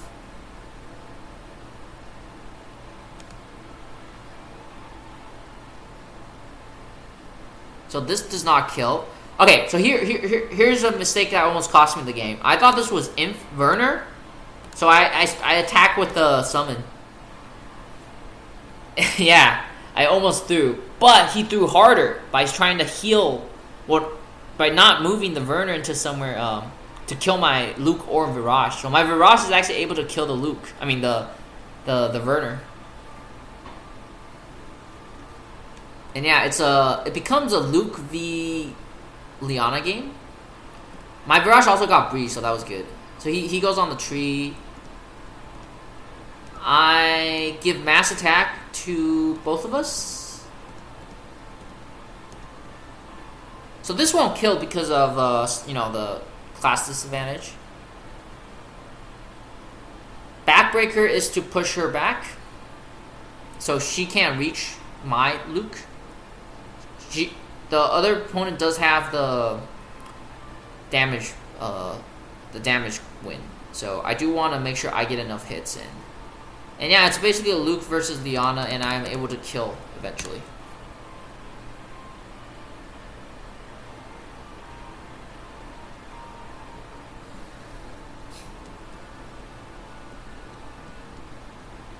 Next game against Samurai Cop.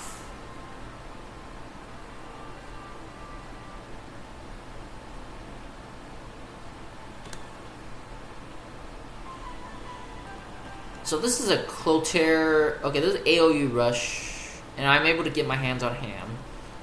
What did I bring? Let's see, Air Slash.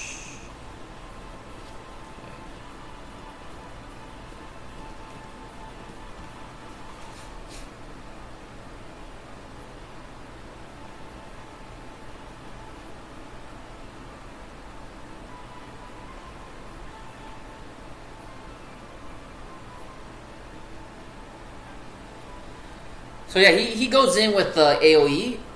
I think he might not have his Lancers trained, because this is just a free kill for me with Elwyn.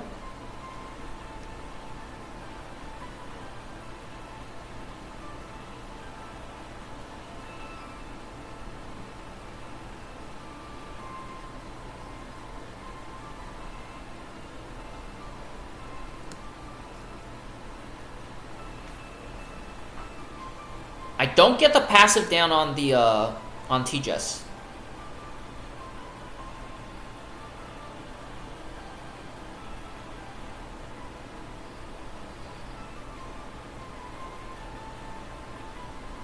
So he goes in with the AoE. And does he kill the ham? Let's see. Oh, he gets... Okay, that's unlucky for me. He got the... I think it's damage taken or defense down. So yeah, my ham is dead. I don't know if the ham would live even without the debuff, but... Alas. I'm able to... Okay. I wanted to try... Okay, hear me out. I wanted to try out Winston Guard's Pepsi. But as you can see, this miskill... Yeah. Twilight Star. BIS. BIS. Twilight Star. Could he have teleported and reached Ares is the question. Let's see. Oh, he could have reached Ares. I guess, I don't know why he didn't teleport to... Yeah, I guess I got lucky too here. Because,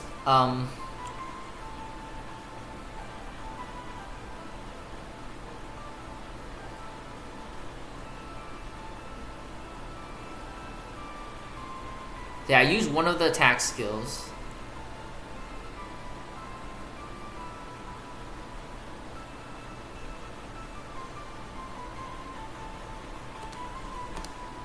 Okay, let's see. What do I do? My IBC cannot reach. He still has jump. Huh, how did I win this? This is very interesting. How did I end up winning this? Get the... Okay, I killed a wolf soul. Reason I killed a wolf soul is because... I guess I don't want him to act against the T-Jess. Okay, makes sense.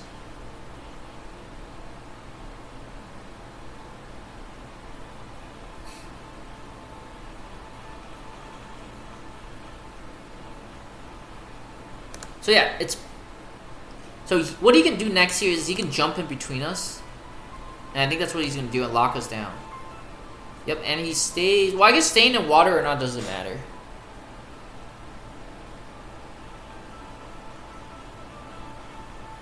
And he gets Defender's proc and Thorns. But luckily, I am able to kill even without that. With all that.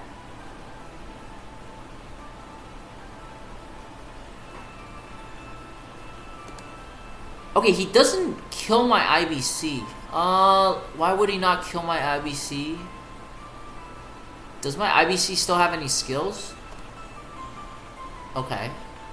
I don't think my IBC can kill TJS from full HP though. So...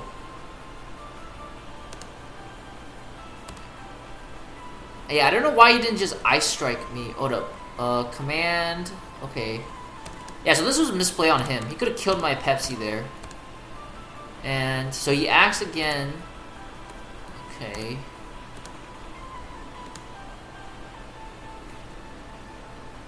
I hide. Well, no, I don't hide.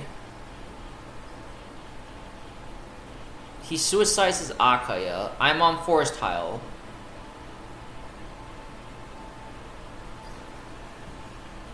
He is not able to kill me.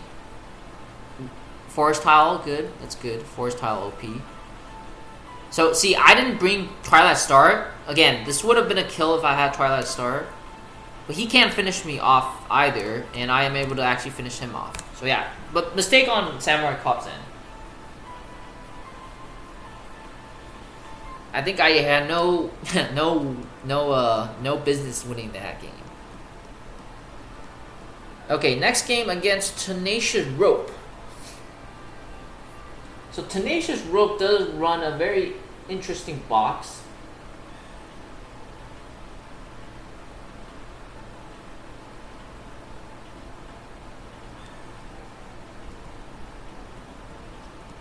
He likes to pick well, he has to pick an early healer. But yeah, this game was basically kill the Landius ASAP.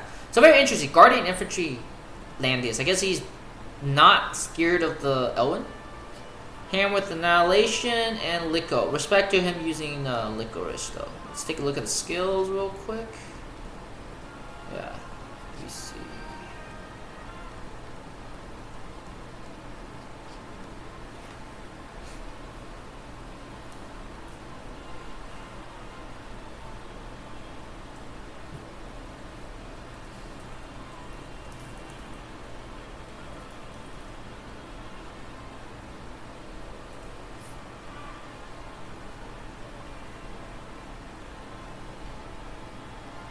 So I brought faction buff on Rosen, so I can give Luke the, like, you know, the ultra damage.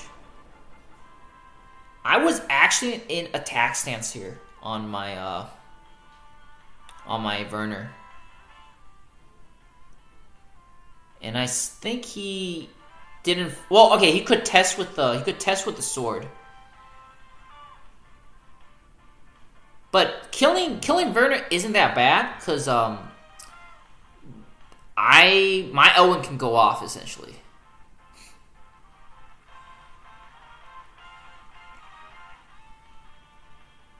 I get the lucky Tenios proc.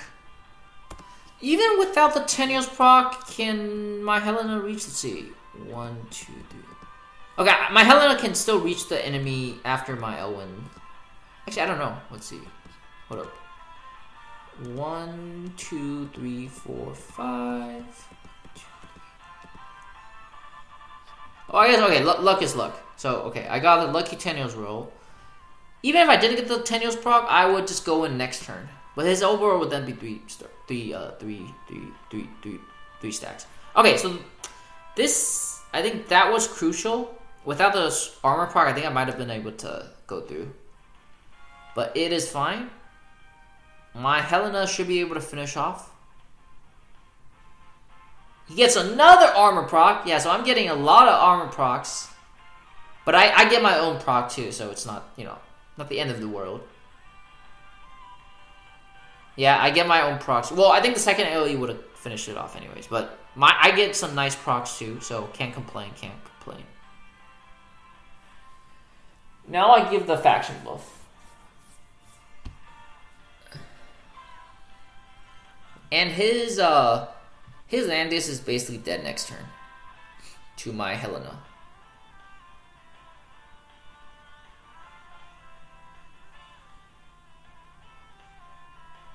He decides to transform now. I don't think this can kill.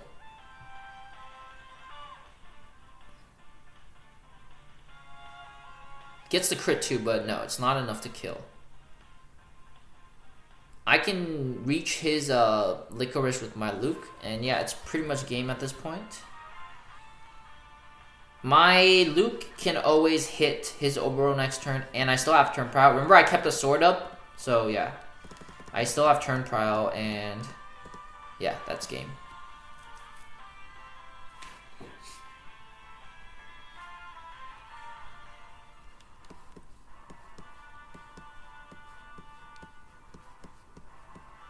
Next game against Caddy.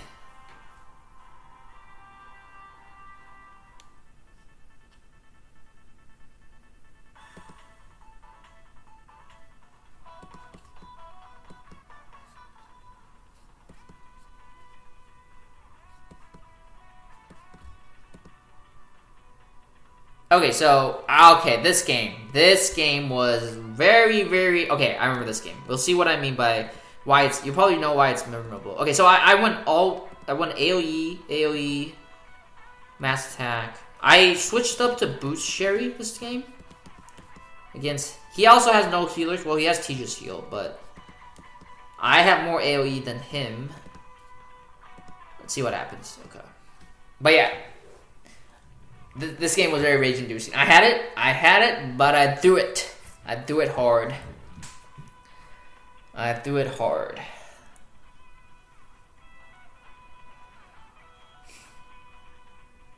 So this gives the IBC buff to Luke and Kruger.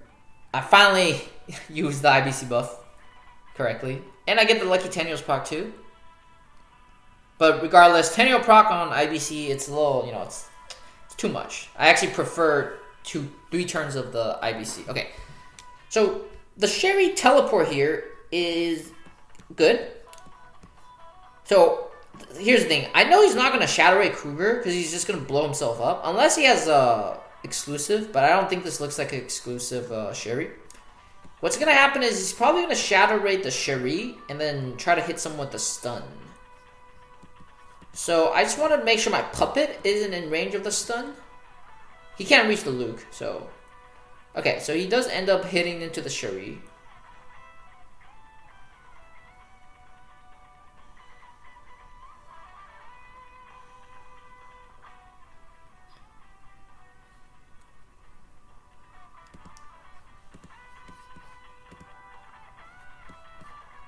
Okay, so here is the mistake. Okay. Again, he has no healers. I have stun. I can stun the Chris, and everybody can just go ham, right? I do need to make sure I kill Cherie this turn, because Cherie could kill the summon. I could kill it with Luke. I could kill with IBC. Verner's threat range is gonna be here, but my IBC should be able to normal attack and kill this Cherie. Damage taken plus 20, yeah, definitely, and heal block. So glory of the row. So I could definitely normal attack and kill this Cherie. I got greedy, and I forgot about Cherie's battle animations.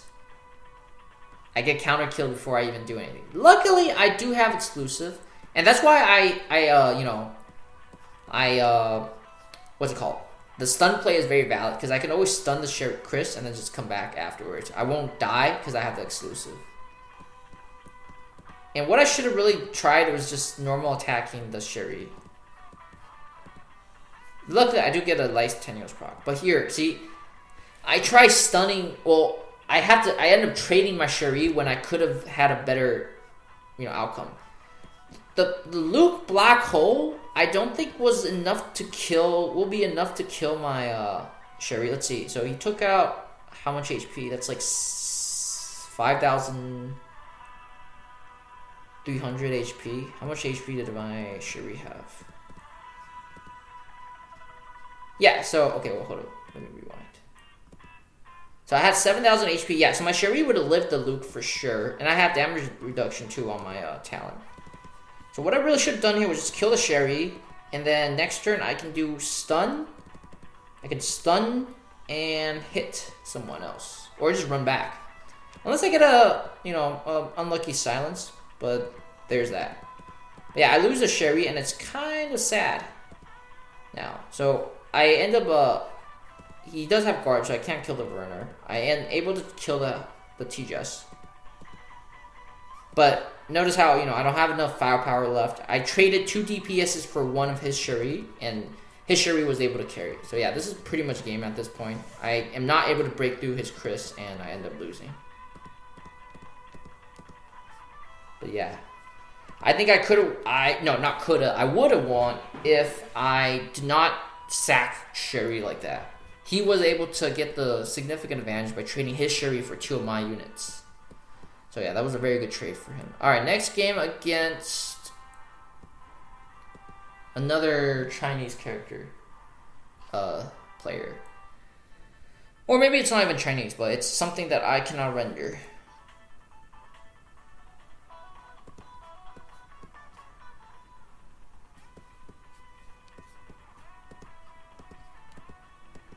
So two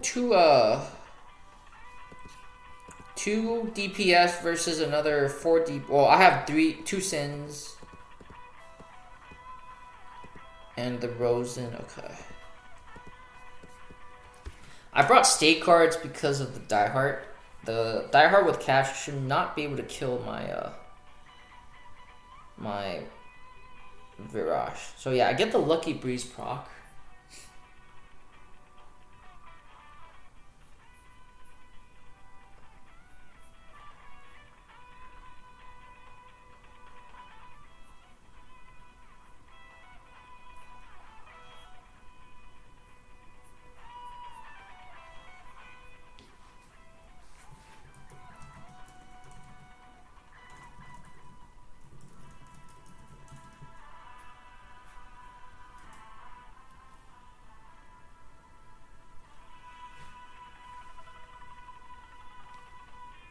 So yeah, the nice thing about Virash here is I can push forward.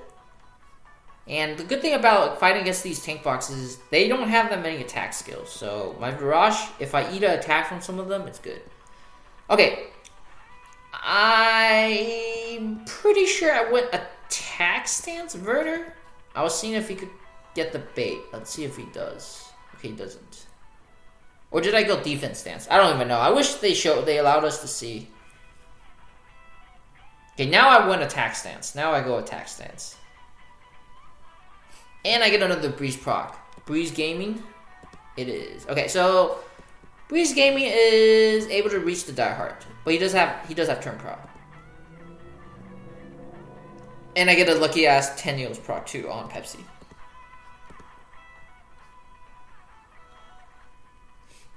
So he's gonna have to trade his Pepsi for my Verner.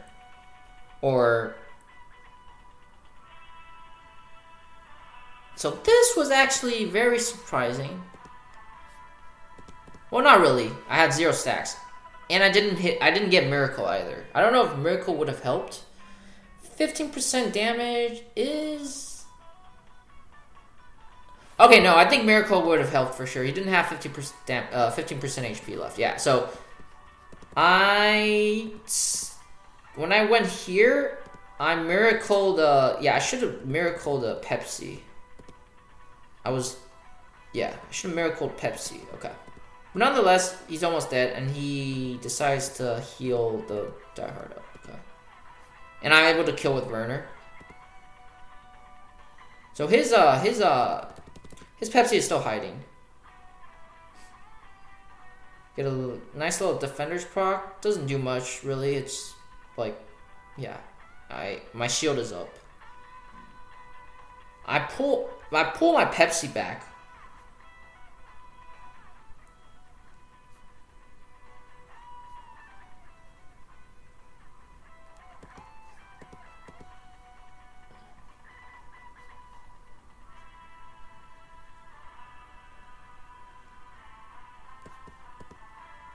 I have 1 turn left, and let's see. Yeah. I break the shield, and I give Magic Pulse to Pepsi. So Pepsi essentially does have Guard Ignore up next turn. He can move though. He can always move and heal too.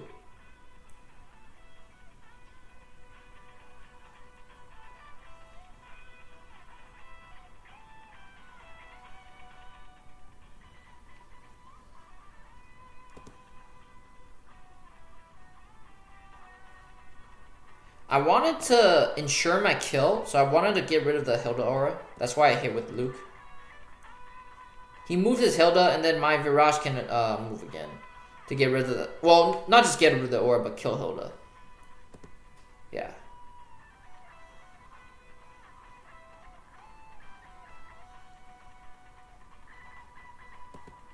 And that's game.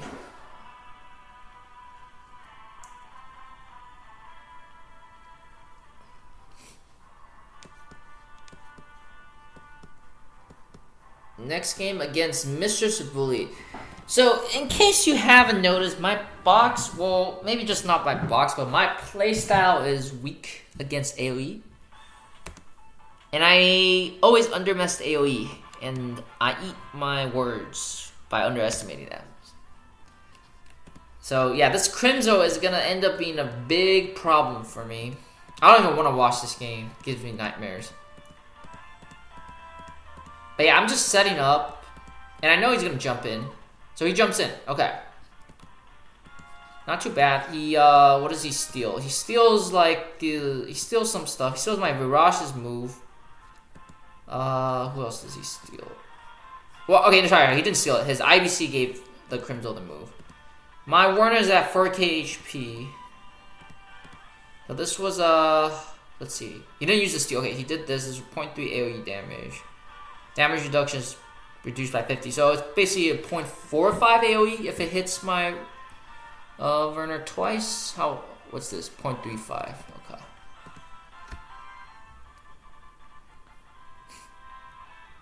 So this was a super surprise. Okay, I heal.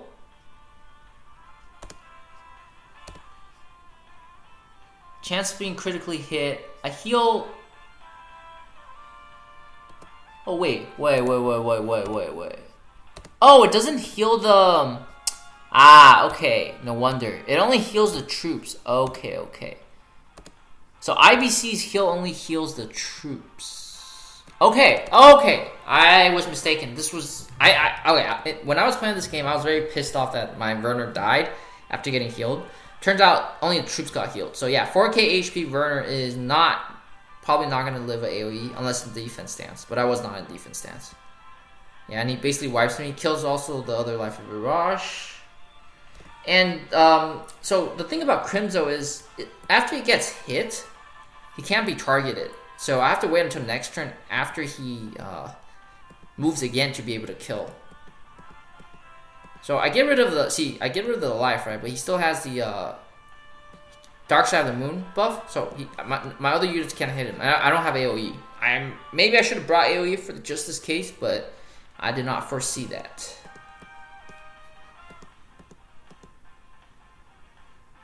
So I do.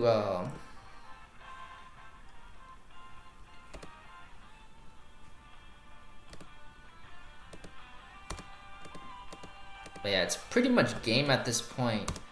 I do want to see how much damage I end up doing to the IBC. Okay, so 1387, 742.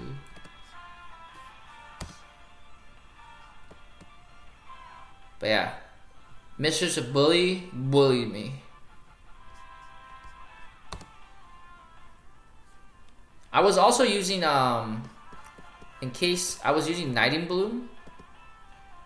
So I think I was able to get rid of the heal block. Notice how I had a heal block? Yeah. But because this is why I think Nighting Bloom teachers can be good, potentially. Okay, so he does get the defense. It's 600. Plus 20%. Let's see.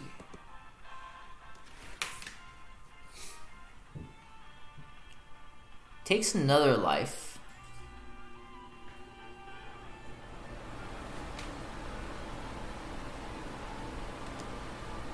I keep thinking that, okay, so see, IBC heal does not heal the hero. That is very important. Okay, I guess I don't even have a chance to hit the IBC. I do end up hitting into the Sophia. Let's see.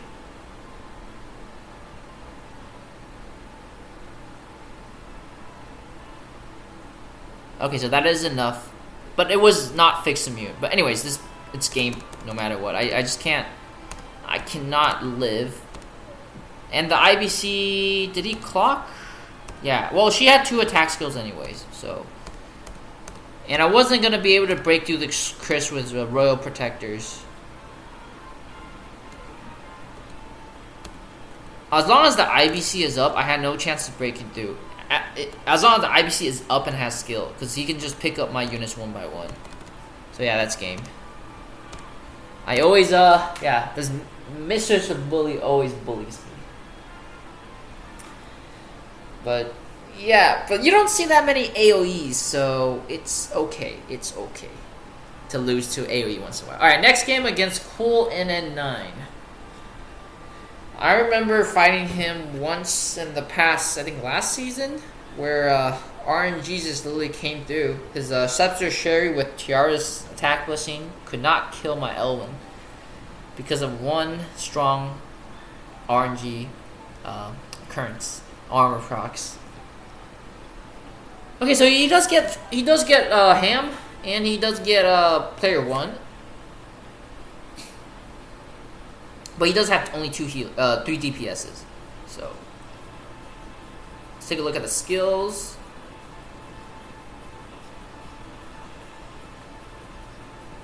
Air slash Ham.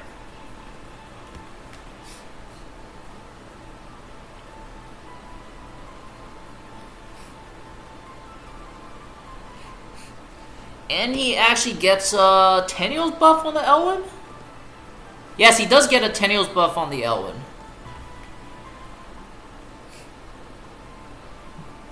So, 2 of his units can reach me turn 1. Very unfortunate, very unfortunate.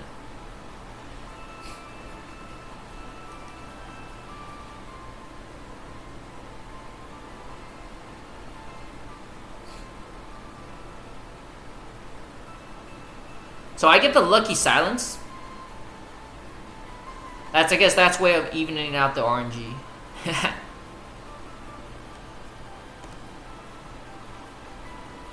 But he just runs away. So, okay. The silence definitely won the game, I would say. He has 3 DPSs.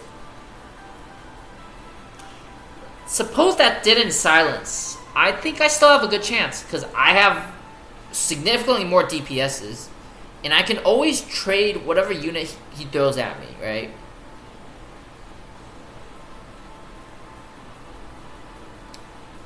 I did use my TGS teleport, but my Azusa can reach the diehard. So, yeah. Anyways, he left the game, so yeah. No point in speculating. All right, next game against Matty.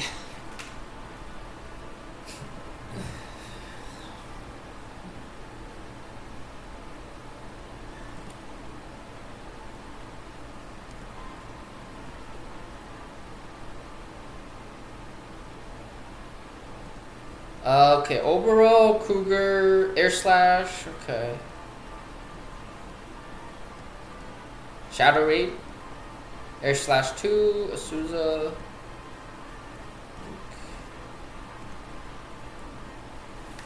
So he goes in turn 1. Just like last game. Or last game I had with him.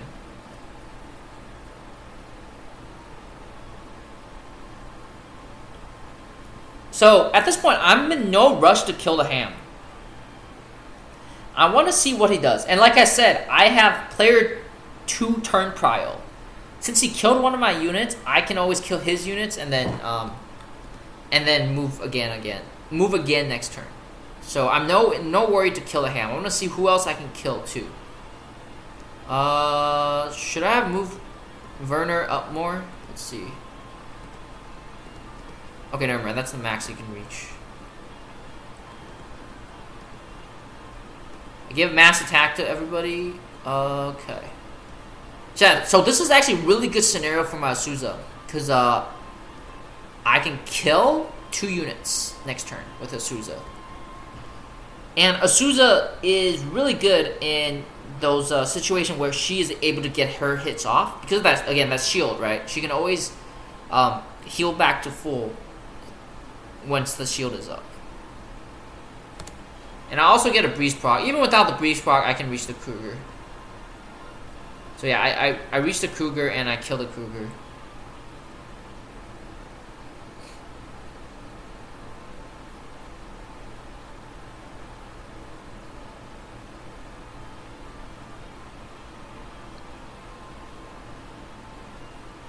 So he breaks the shield, okay. But he only has 1 DPS left. And I still have a lot of DPSs.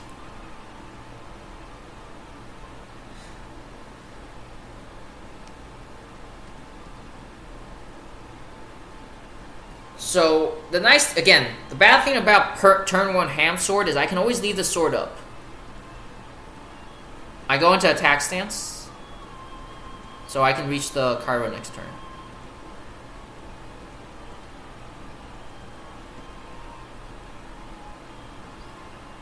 Yeah, so again, I have turn prowl, I kill the Kyra, and yeah, it's pretty much game at this point. As long as my Luke is alive, he can trade my units, but then my Luke can always kill the Oboro. So just like the same exact scenario as last game, it was an Oboro versus Luke end game, in which the Luke could, well, I didn't get to kill the Oboro, but yeah. But don't worry, Matty would get his revenge on me later, as you see here. Okay, so next game is against my guildmate Undell. I'll skip this game. You know, I don't wanna post games against my guildmates. I care about clipping people I don't know.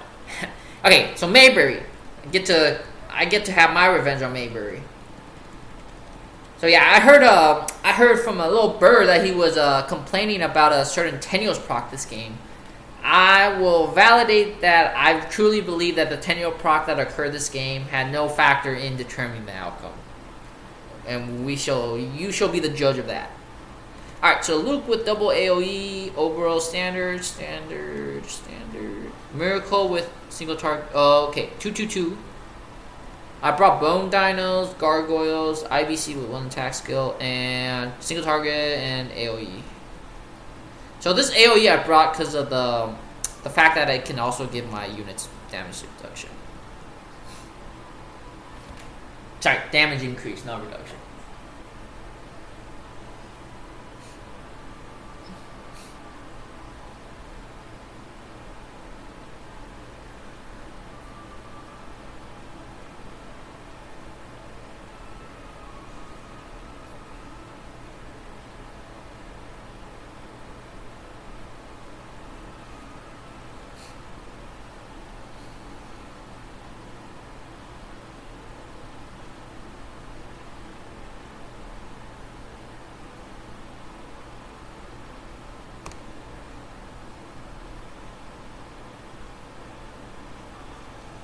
So his Pepsi can only reach Kruger, and well, it's not a good trade in my opinion if he does that.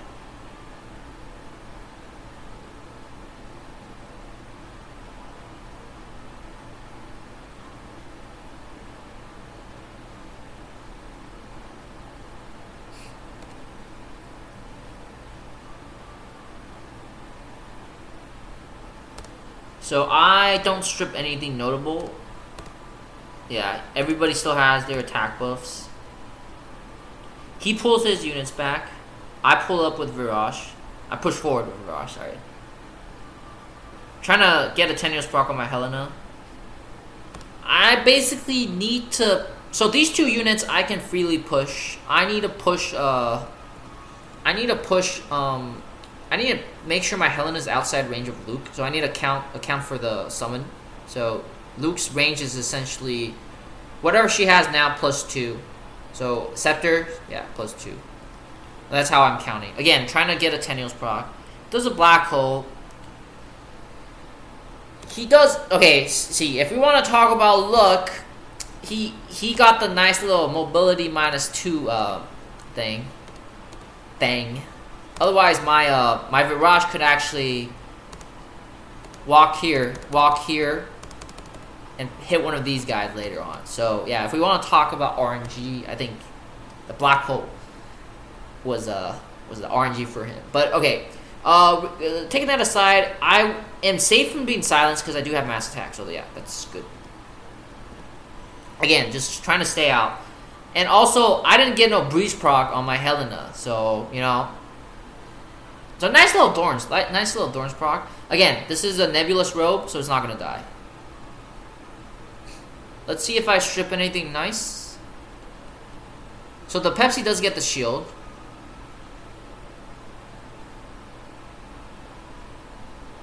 I strip attack buff.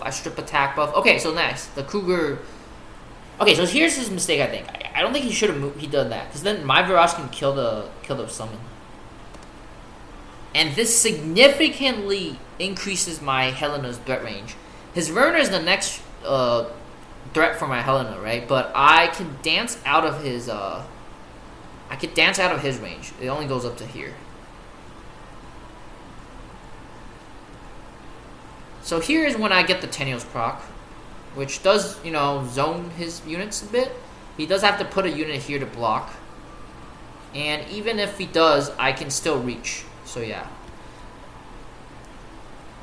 Well, okay, his Oboro is pretty safe from my Helena. But regardless, even if I didn't get the Helena tenuous proc, I would have been able to reach him next turn. So it's not like, yeah, I don't consider this a tenual proc win. If we want to see a tenual proc win, that's the game against Raven. That was what I consider a grade A certified tenual proc win. Okay, so he actually puts his Verner here. I don't know why he did that. I guess he thought that my Virash would not be able to kill the Verner. Let's see. And also, I guess I also had IBC to do the job. But I kill Luke first. Okay.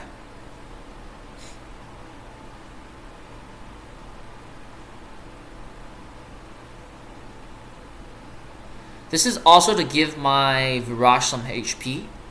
I don't think I could have killed Verner, if I didn't have that extra HP.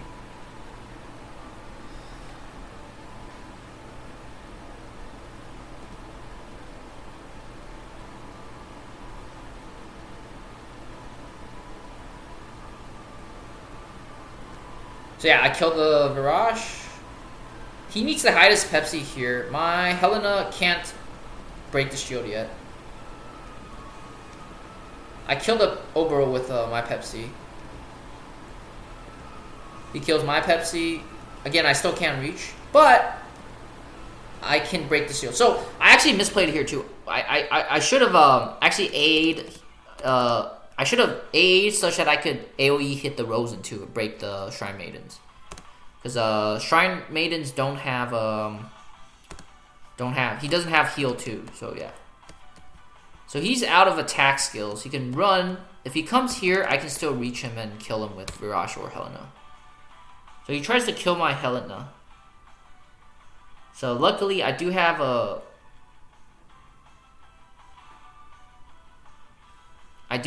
what's it called?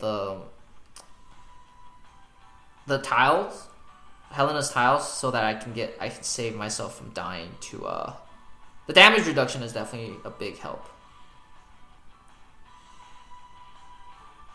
So this lets him heal up, but my Virash will be able to kill.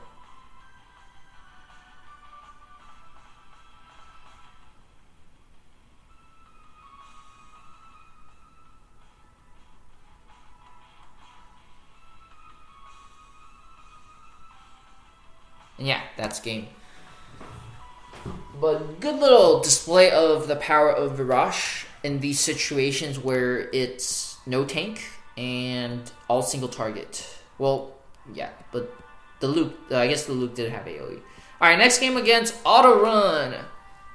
Alright, so Auto Run was the season, last season's champion, I think. Yeah, last season's champion. I have something, I personally brag about my win rate against Auto Run last season. I only met him once, and I beat him with the good old 10 RNG. Alright, so he has 3 healers versus, okay, I wonder how I lose this. Let's see.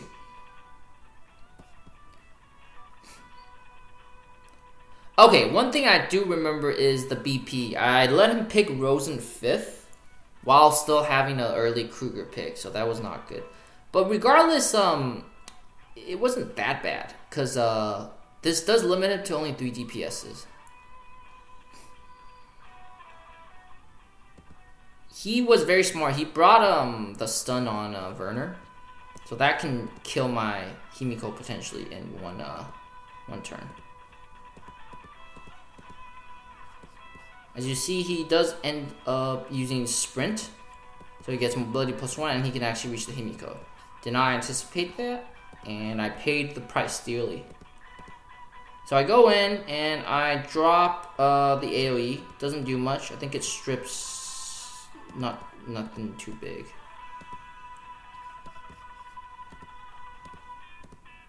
So he uses Annihilation, and I think this miskills. Let's see.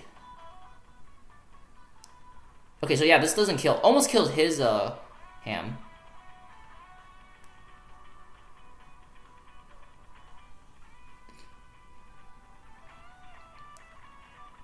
And I get a lucky Tenuous proc on IBC. So he has to kill my IBC now. Otherwise my IBC can do some work.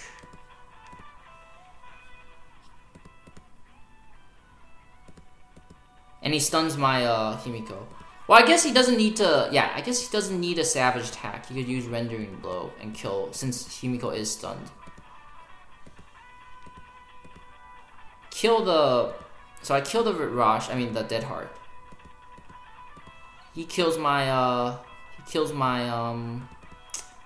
he kills what's it called? He kills my Kruger. He does have Act again, so that is sad for me. I end up going into hide. Kills the Himiko, acts against the ham.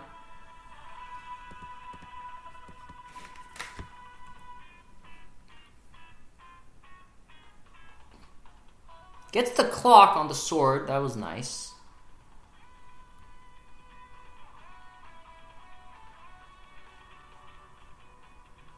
So this doesn't kill.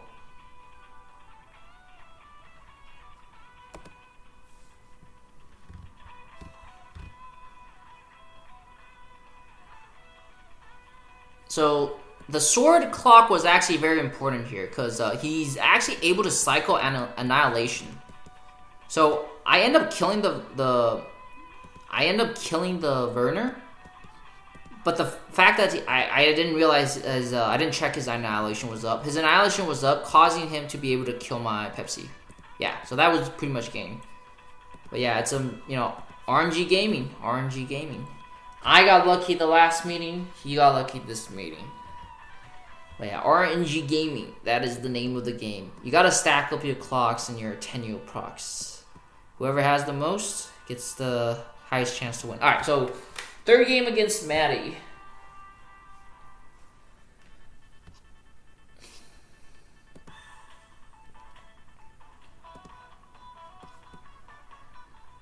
So now I am player one.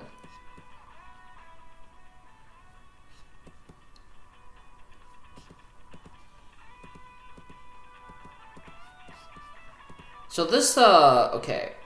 So this setup I have forces his ham to come in turn one. Okay, he kills my Kruger.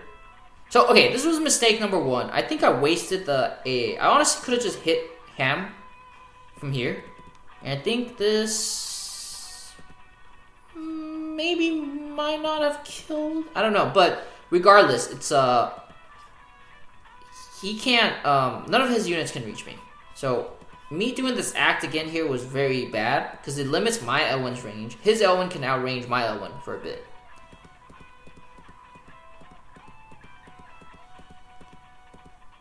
And so, yeah, I'm caught in no man's land. I can retreat, but the thing is, this Pepsi can kill one of these two. So see, yeah, I should not have given up my L1 for his IVC. Should have pulled my L1 back here. My L1 is, so he brought two, no, he brought, oh, so I guess I got lucky. I got immune to all debuffs. The issue is, I could try killing the sword, but I do want the sword alive. I could try running away. But, his Kruger can hit me if I... 1, 2, 3, 4, 5. I guess I could have ran here? No, his Kruger can still hit me, right? What up? Mountain is 2 blocks. 1, 2, 3, 4, 5. I guess I could have ran here. Yeah, I guess I could have ran here, force his Pepsi to come out, or... But yeah, I guess I should have ran the L1 here, and then his Kruger couldn't reach me, his Pepsi had to do something. So yeah, I lost the trade war now, and he is, he has the advantage, and yeah, pretty much game. But yeah, good, again, in these tankless trade scenarios, it all comes down to, like, small mistakes. I think me using he definitely played well in that he pushed the temple, and I kind of blew my L1's entire load on that ham for no reason. Okay, so Z Knight. All right, Z Knight. This guy banned my Virash early this game. He was very scared of the Virash.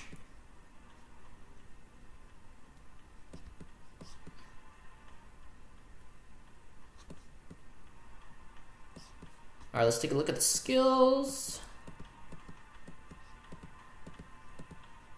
No hide. This time accelerate.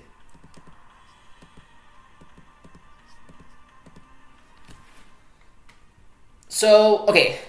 I know that the diehard cannot one-shot my Kruger.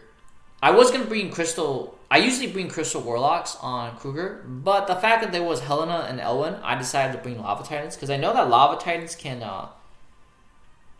tank the Cavs really well. Gets a lucky breeze proc. Let's see his range. He could reach my Elwyn.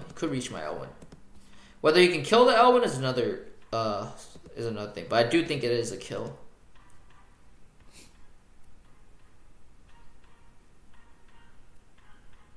Nice breeze proc for me. Gotta even it out. I give Kruger the gospel.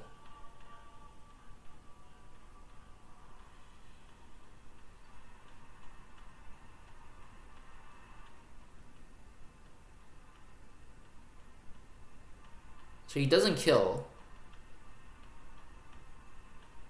But I get lucky here. Well, I guess he wanted to stun my Elwin, maybe? Or Luke? Because he could have tried... Okay, he can't stun my Kruger because I have a gospel.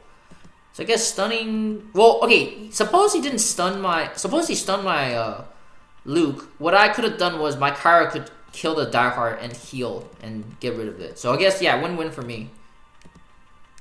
What did I do here? Let's see.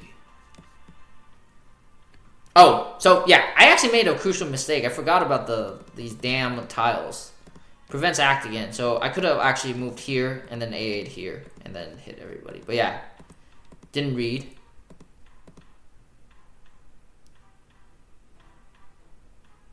Don't know why he didn't melee. Can he reach? Yeah, he could reach. He could melee the troop. So yeah, I got lucky. He threw. My Luke finishes off. Helena. So my Kyra, I think the play of the game was the Kyra play here. I put it such that the Helena. Well, I guess he can still reach, but let's see. Okay, so that's a kill. But the Kyra gospel was kind of important. I think stunning the... Well, okay, I threw anyways by not putting the Kruger in a nice spot. I killed the Helena. Elwin kills the Kyra. My Luke, he gets the armor proc. Luckily, this does not affect my kill on him. And he's also on grasslands. Yep. But yeah, I'm able to kill the Elwin, and it's Oboro versus the world. But I get a lucky silence, so yeah. I think he could have played a lot safer. Wait for me to come to him, because he has Oboro, right? I don't need to what's it called? I don't need to he doesn't need to go at me. I have to go at him. I think that's the main key. But then again, I do have Kruger, so he does have to send someone to kill Kruger. Alright, Misakato. I'm going to skip this game. Big respect to Misakato for running his box. But, yeah, his box is, let's say it's very respectful. Let's put it that way. He runs a slightly off-meta princess box. Yeah, I would say the game wasn't that interesting in terms of what happened. It was just a very ugly slugfest. Anyways, okay, so this game against Gal. Okay. Gal is from Sam's Guild, I think, if I recall.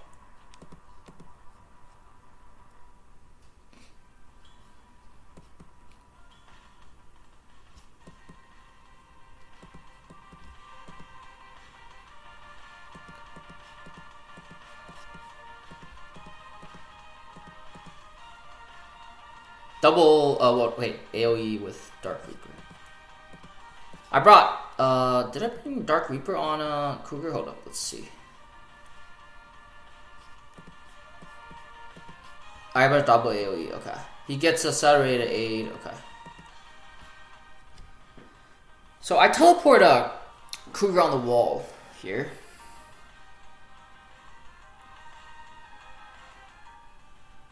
So what's about to happen is actually very interesting. First, I didn't expect this to kill. Second, I did get lucky with the Thorns proc, so yeah. But I really didn't expect this to kill me, first of all. Because Lava Titan's on walls. But regardless, lucky Thorns proc changes the game. Again, you gotta stack up on the RNG. When the RNG procs, it wins you games. It wins you games. Alright, what do we strip from the Pepsi? Did we strip anything nice? No, we didn't strip anything nice. But we did get Moby down. We stripped, what did we strip? Did we even strip anything? Hold up. So, okay, we stripped the mobility +2 from the breeze and the tier. Okay, could have been worse for him. Could have been worse. So now I push up my Virash. Again, Virash is really good for the situation where he can push up.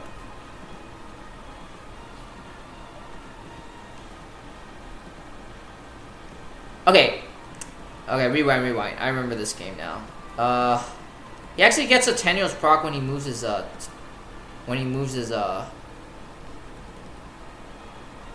yeah, he gets a tenuous proc. So this is very annoying.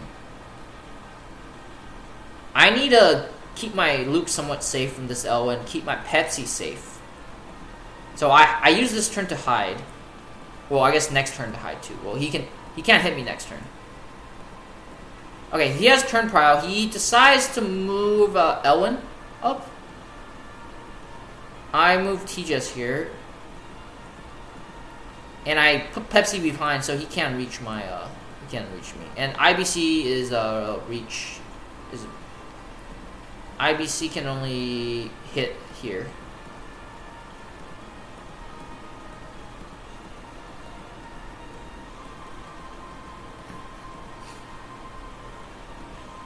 I get rid of the first life, and I teleport Virash somewhat to a better spot. So this was a game 2. I brought the wrong troops. I should have brought Amazon Champs for Elwyn and well, I don't know if IBC would bring Sam Mercs or Amazons. I guess I guessed wrong. So yeah.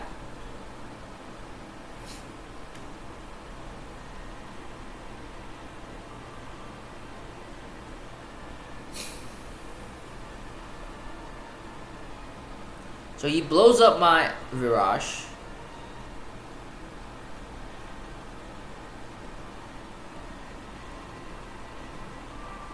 I kill his Elwyn, and I swap back to safety. So yeah, I'm still in a pretty good spot. His Oboro is almost ready though.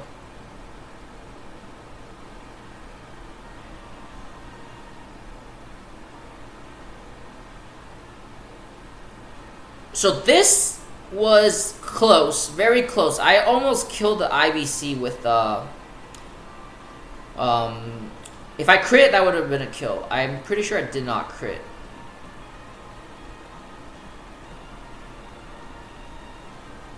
And interesting. Is this SSM?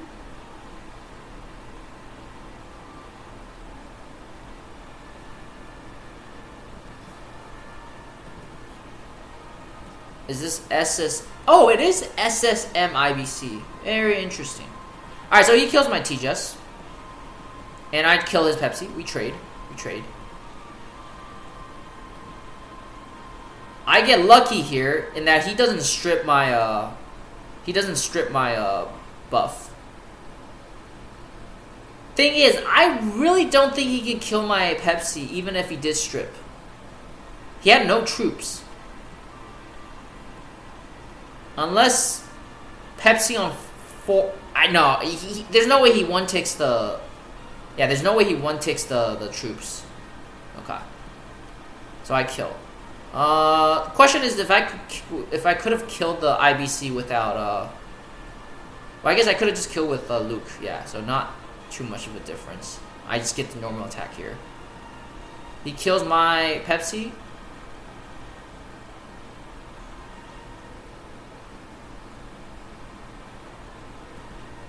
So it looks like Oboro has a pretty fast attack animation.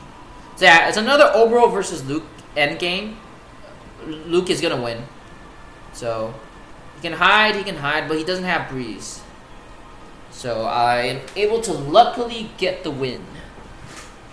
Yeah, but RNG, buff strips, armor procs, a lot of RNG in this game. Next game against Fresh Knight.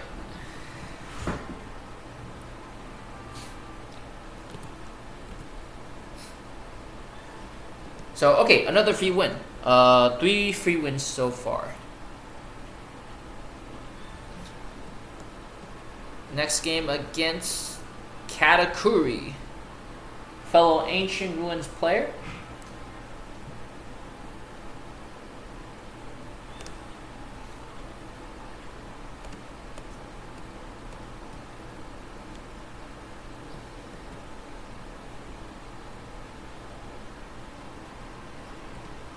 Alright, Tejas with the free strike. Heaven's Guard. 3C AoE, Lava Titans, AoE single target. Seal, Shadow Raid, okay, teleport, yeah, so.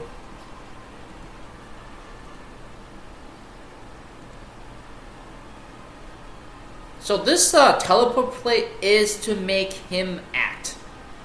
He has to send his ham in to kill me.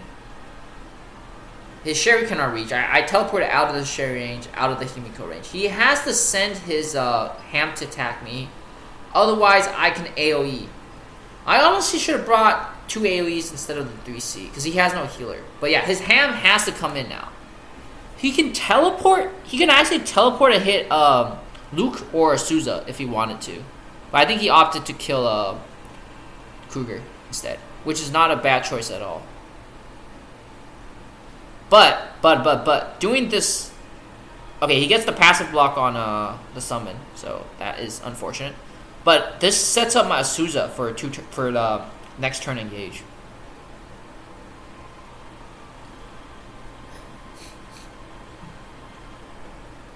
I also brought the new cavalry troops on Elwyn here.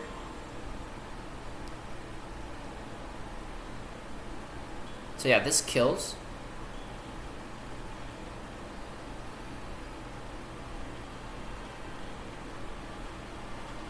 So this forces him to so yeah, okay, the troops on the troop choice on Elwyn actually saved me here. He can't kill. So yeah, this was a good I guess I got lucky with the troop choice. Okay, let me explain why I did all these extra stuff. I was somehow afraid of missing my kill with Luke. So I wanted to make sure I get my Luke on a forest tile to get the extra damage from the archers. And I knew my Elwyn can tank this hit from Elwyn. I mean, from Himiko. Also, by doing this, he is putting his Himiko next to the sword. So I can hit the Himiko, and then I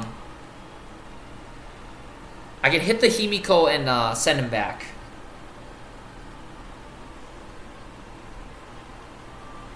Well, not send. Well, send her to the sword, which is what I want. And something to note: the Asuza thing does proc on Himiko. Does proc with Himiko's. Even though Himiko teleports back, the Asuza thing is still able to get off. So yeah, I'm able to trade most of his units without dying. And it's Oboro versus Chris, which is not going to turn out well. Yeah, but definitely the Cavs were MVP this game for tanking the Cherie.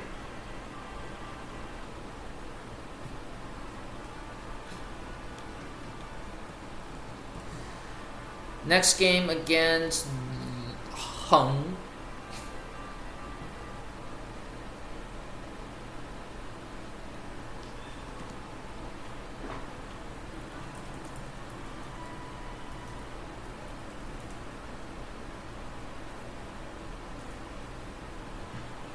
Alright, let's see what we have. Archon, Warner Dime, okay. Interesting, Def Support. Sigma, too. So Virash, Kruger.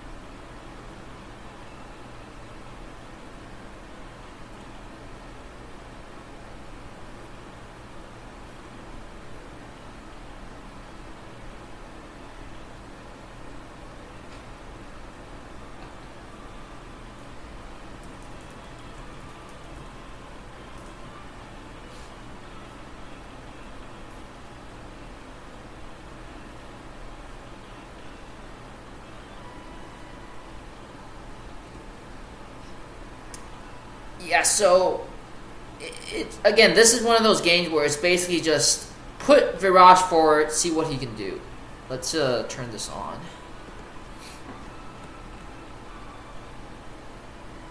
So fixed immune and no crit. So yeah, not gonna be a kill. If Rag was there to break the 100% HP threshold, maybe a kill. I also didn't use Moon Surge, but I don't think Moon Surge would have actually... Well, I wanted to save the act again here, I suppose.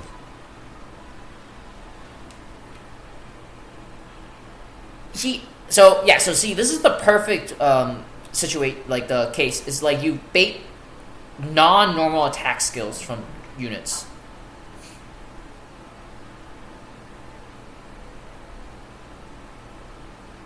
I made a mistake here. I shouldn't have used the AoE that early. I should have saved it.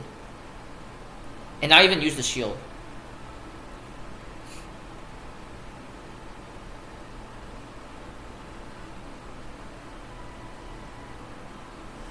This game was kind of scary because the Virash, his Virash had the Rosen, so my Elwyn couldn't one-shot.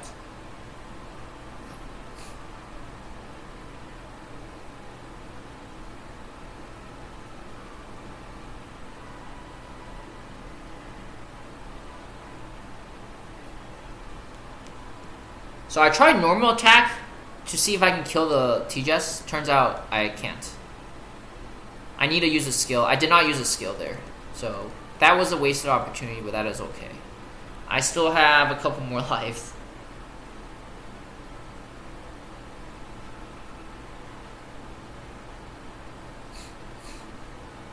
Just trying to get a Tennios proc. Okay. So this is a trade. Should be a trade, let's see. Yeah, so the Draupnir from Warlocks will trade this. So I throw, he throws, as usual. Usual of all games.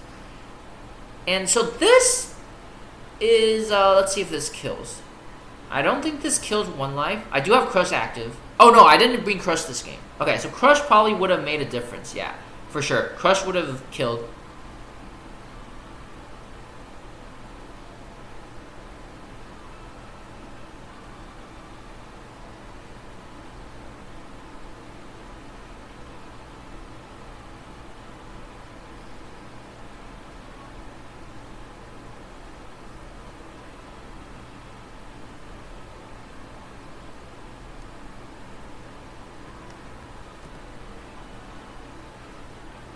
Okay, so he takes out my life. I cannot reach, but my Virash is able to reach the Tejas next turn. And my Luke and Tejas can reach too. So he kills the Elwyn. I actually, let's see, I actually don't kill the Tejas. I kill the Verner. Using a skill this time, of course.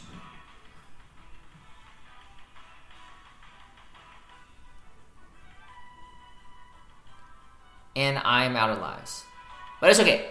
I have Luke and Tejas, which should be enough to carry. So yeah, I am able to get rid of the Tejas. He either has to lose Tejas or lose a life of Virash. So yeah, that's pretty much game. But definitely made it a lot closer than it had to be with non-skill use.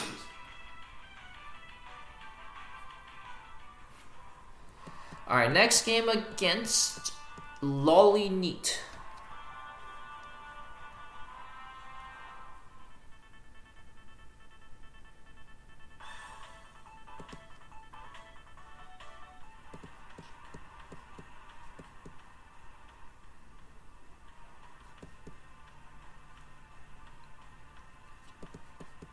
AoE 3C, Annihilation.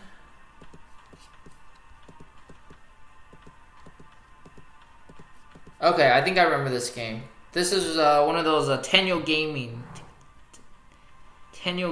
times. Let's see if the Tenyo comes up now. Yep, Tenyo Gaming 101.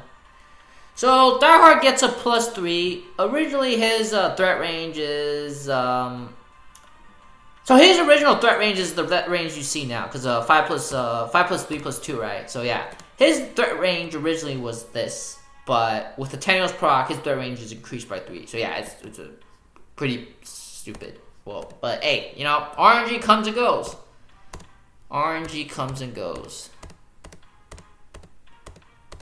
So he can basically kill one of my. Well, he can't kill. He can't kill Kruger. He can't kill Souza, but he can stun them. That's for sure.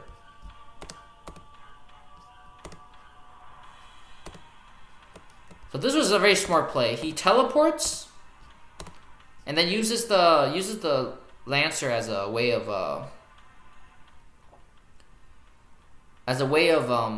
guarding for his Tejas. So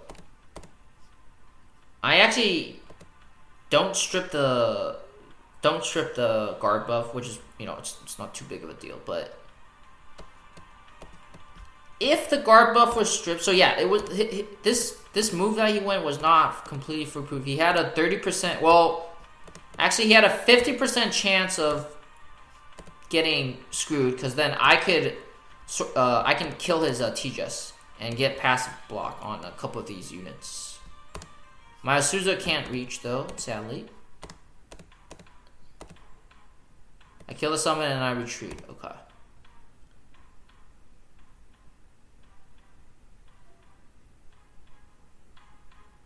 So he actually chooses to kill the sword. Interesting. Let's see who he stuns. So he stuns his Souza. Okay. How did I end up playing this? I could always kill... Okay, so I end up killing Diehard and then healing my...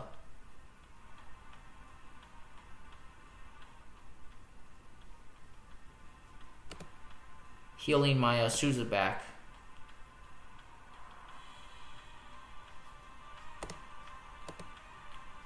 I still have Annihilation.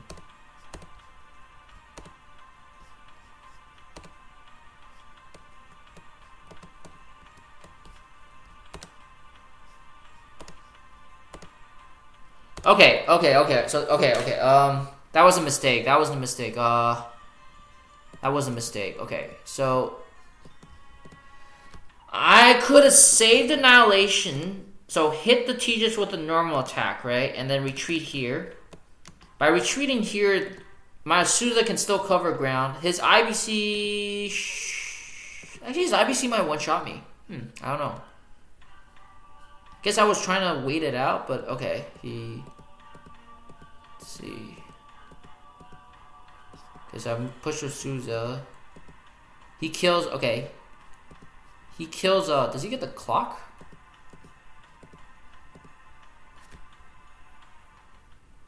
Okay, but he uses commanders. He doesn't use the other 3C, so he gets the clock. He gets the clock. What do I do? He just does have teleport up. I need to do something with the ham. I think I dropped the ham. Okay.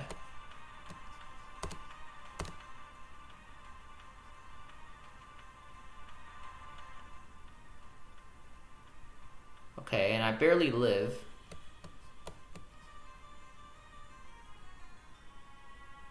Maybe I should have done something with the...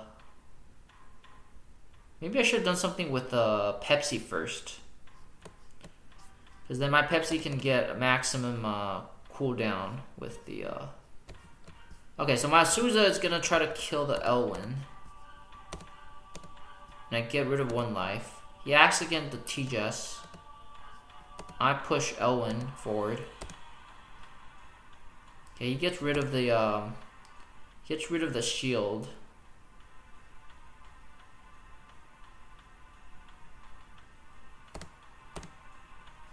Okay, he kills my and I kill the Elwyn. Okay, he still has Oh, he didn't use Act again. Okay, he used Act again last turn, did he? Wait, hold on, let's see.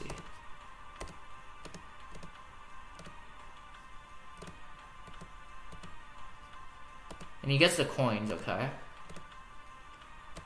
Summons the Lancer, doesn't break me. Tejas, okay. I don't have I don't have the Sin skill.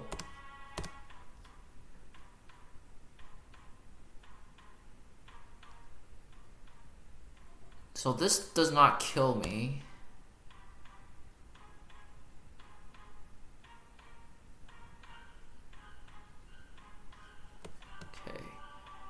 Okay. Here, I think I kill the summon. And then I move here.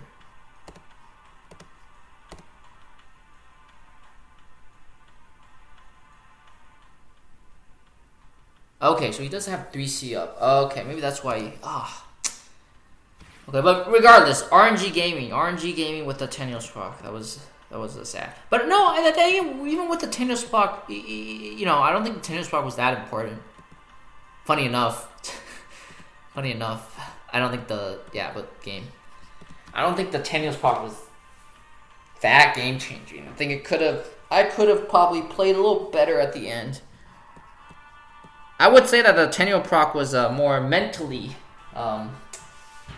It served more of a mental purpose than an actual game deciding purpose. Alright, so Mask-Made Elwyn makes its return. Okay, so this is this is those boxes with the one Oboro team. So, okay, if this was a pimped out Oboro, I would agree with this, but if it can't even survive Pepsi, I'm a little sus.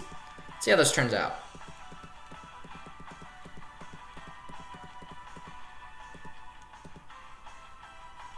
Okay, so another thing I think he mistake was he put this was a starting formation, right?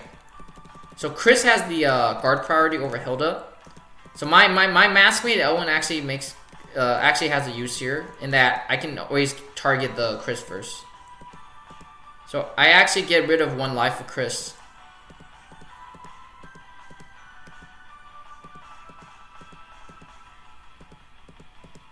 Yeah, it's just me trying to break through. He loses 1 healer.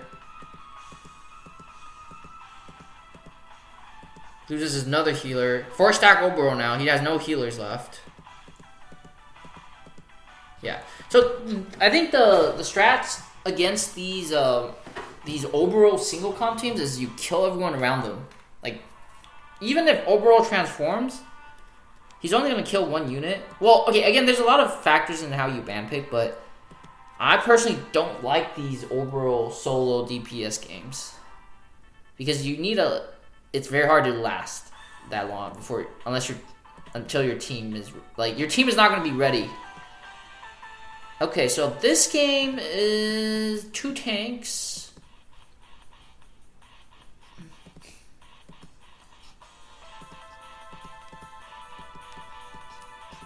Okay.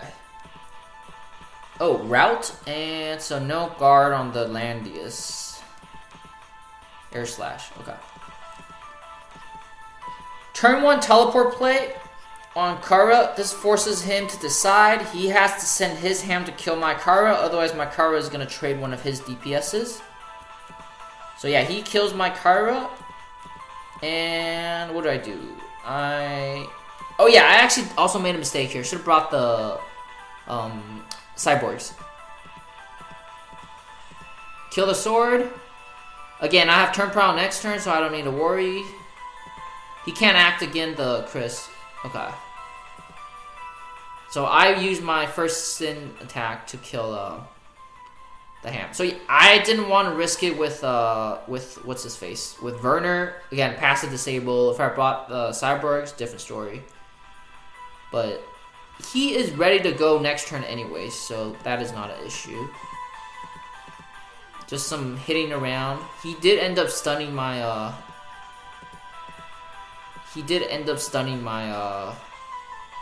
my Virash.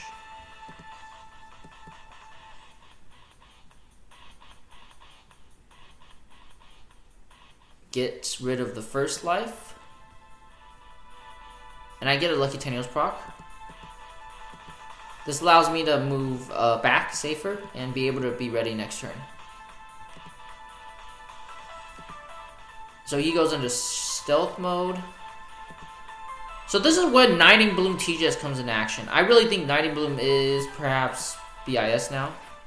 So me applying Knighting Bloom to myself clears the ham passive disable. I get another Lucky Tenuous proc.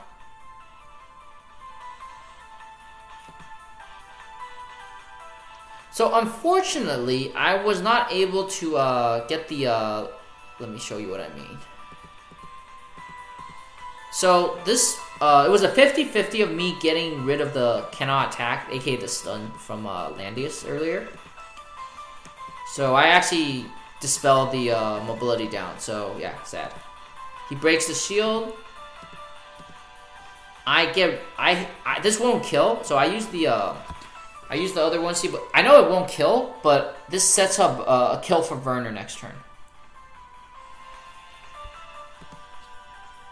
His Pepsi cannot reach.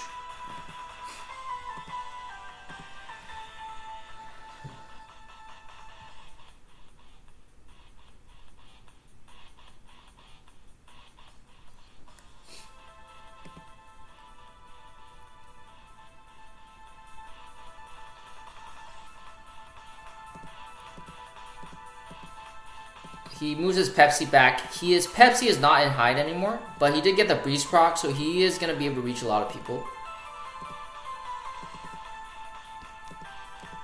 I move my Pepsi out of range of his Pepsi. I'd rather save Pepsi than Verner.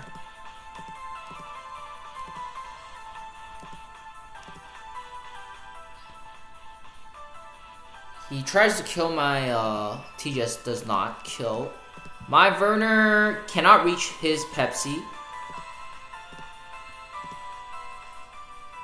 I honestly should have I think I should have tried actually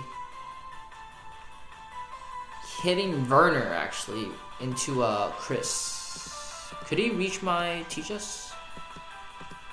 Oh, you could. Okay, then I guess yeah, T-Just. Well, Verner. I guess I could have done defense stance for Verner. So he kills my Verner. I flip the Chris. Chris is the only one with guard, but he can still move and guard. My Pepsi knee does have a demonic blade up, but his Pepsi has shield still.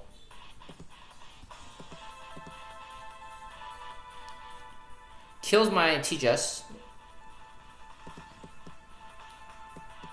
After I killed his Chris.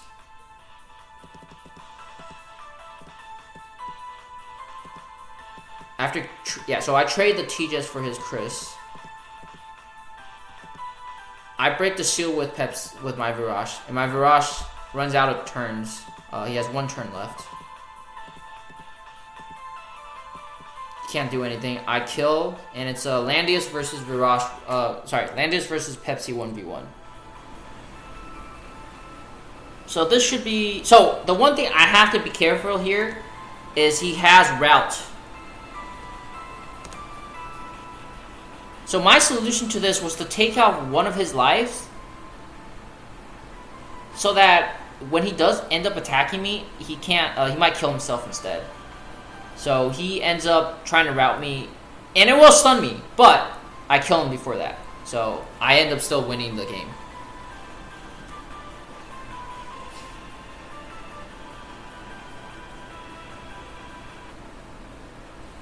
All right, next game against my fellow well, not fellow, he's part of Mystery Guild, B guy, the AoE guy.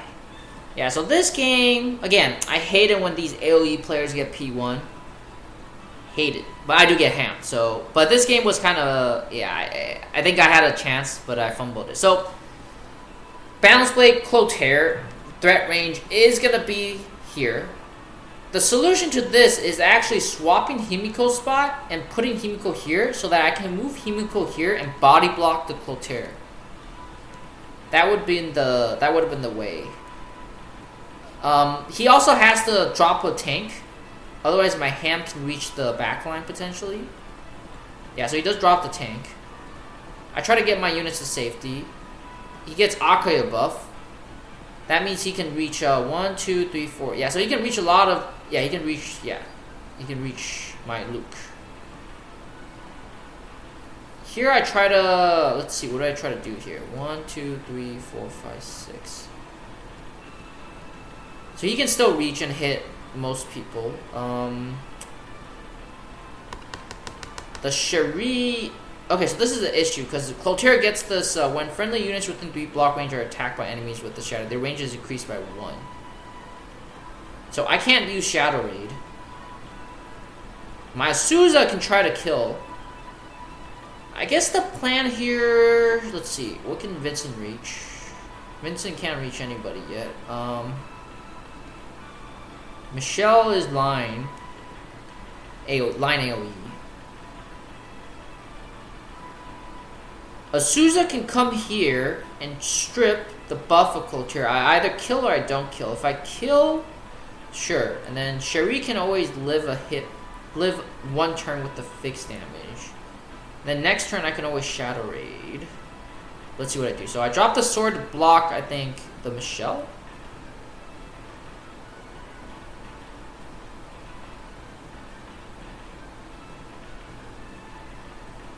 Also, this is Goddess tier. I think this was Goddess tier. Oh, wait, no, this was not Goddess tier. Hold up.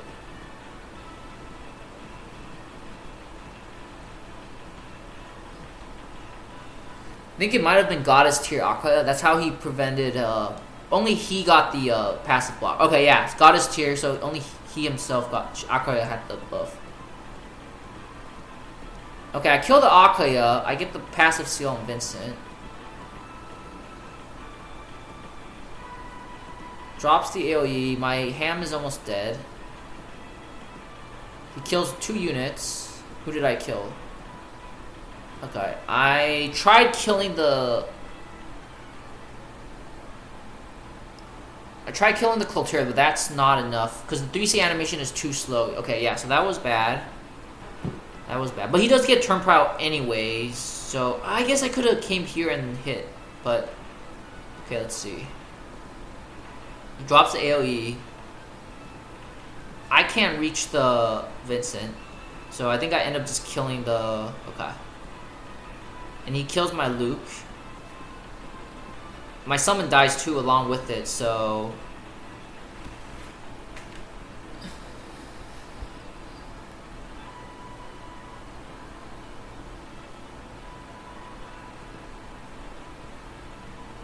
Glory of the world. Yeah, glory of the world. But still, nonetheless, I think I would have died even if I tried hitting into Vincent. Unless I somehow don't kill and I Dark Reaper. But yeah, glory of the world might be BIS for Luke. He has 1 turn of AoE. Okay, let's see. So I kill the... I think I killed the Michelle here. Okay. He breaks the shield.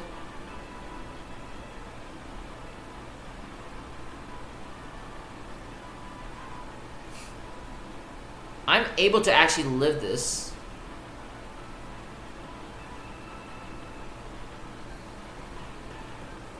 Problem is, I am too low HP. And I suicided to the sissy. Yeah, I don't think... Yeah, great AoE play. I think... okay, Glory of the World. For sure, that will be... That's something that Luke should wear in the future. But anyhow, good game. So this game, he was able to successfully gatekeep me from Lang tier. Unfortunately, so I had to win a couple more games. Alright, next game against MX. So another double tank comp. This map is a good map for Elwin with the new calves.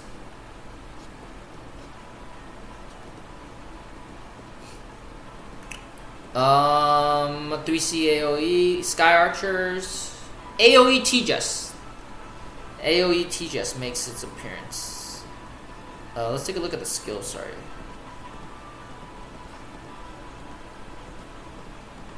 Okay.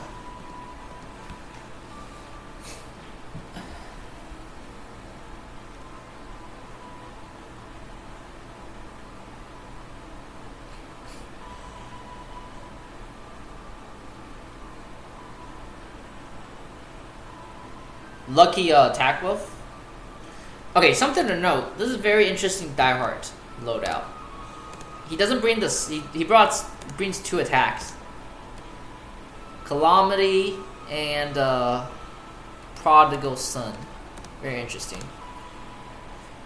Which actually might be a pretty nice build for these tank comp pushes, because you might not need... If it was like a tank push versus tank push, you might not need the what's it called? You might not need the the sprint, you know, since you're gonna be all up in each other's faces.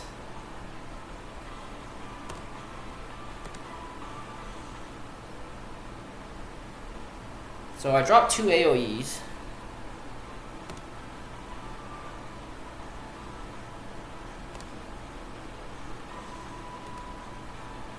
So this Moby down is actually very important. Prevents the sissy Y from being able to heal. Chris also is not Overlords. I think this is Blood Pack.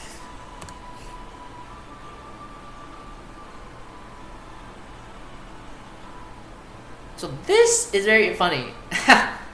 He actually kills himself. So that's good for me. So this was a mistake. I honestly could have I didn't have to push up like that.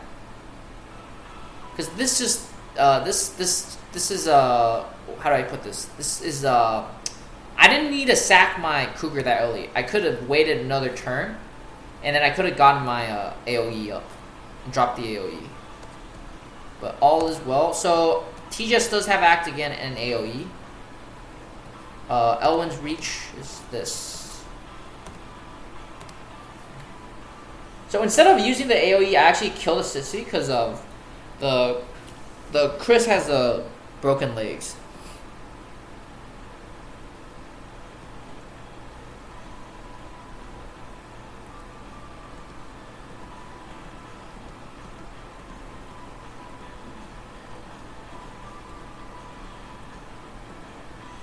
Okay, so this is the part where I was kind of scared. He could kill my Owen here. And I would have trouble breaking through this comp. Because I can't push Hilda, and I can't kill Hilda.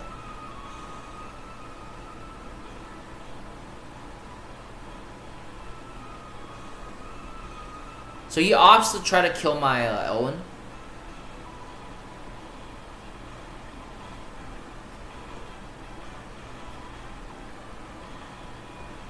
Which is fine, but he does get turn prowl, so I would have to move. I also can't move here because I can't act again, so I have to just hit the Hilda for free. I mean, with a normal attack.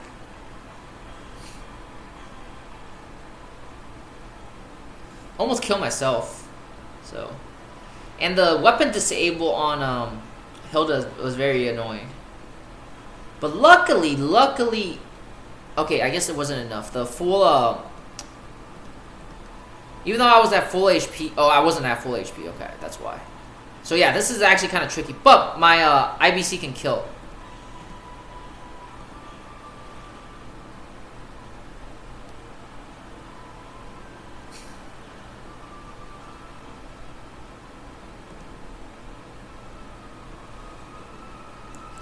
He drops his Hilda down. And it's basically it's Himiko versus the 2 tanks. The fixed damage is very important here, though. I was able to do a good amount of damage from just the fix. Tenules, nice little Tenules proc with a heal, and I get 2 of the best Tenule procs. I get the Blue Breeze and the heal. So this doesn't kill. Close.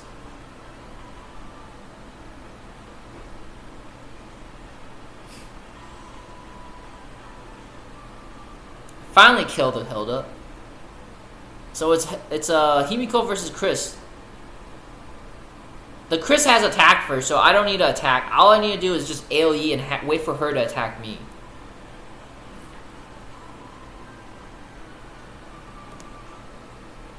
And I'm winning in damage too, so I don't need to do anything. I just wait.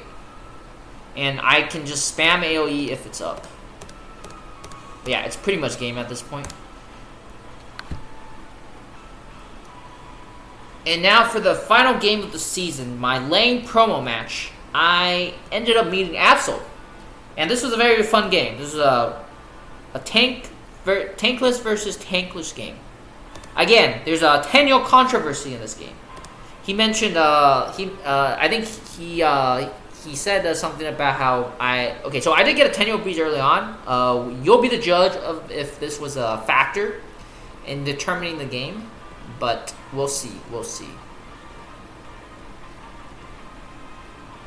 So mass attack versus troops, cyborg. So I learned my lesson. Cyborgs against ham, or if ham's there.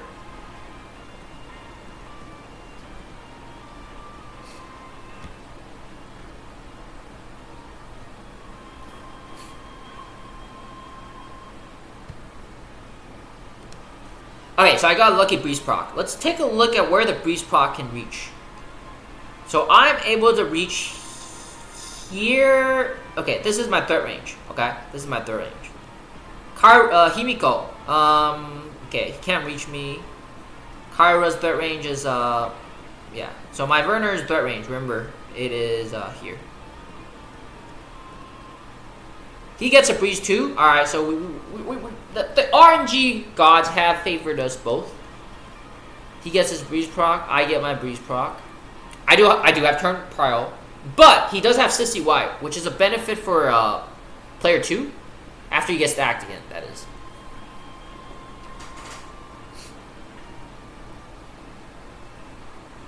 Okay, so I get the nice little Tennios proc. Let's see what I can reach. I reached the same exact spots as I did before. So that block didn't actually do anything, you know. So here is my reasoning for it to not affect. So this is me. Okay, I get one extra block. But who do I hit? I hit the summon. Okay. Let's see, hold on. So I can hit here, and here.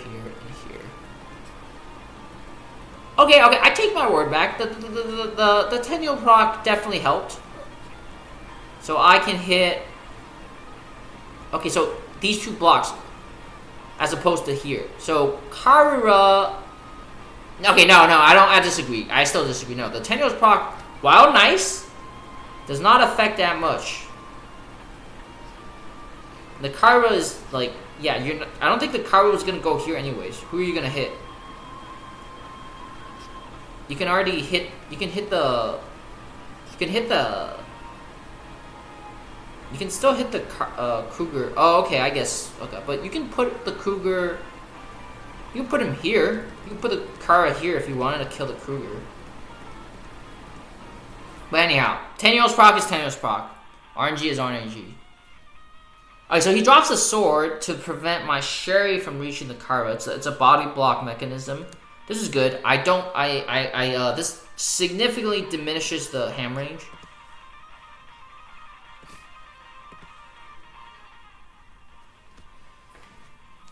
Okay, I dropped the AoE. Let's see what happens.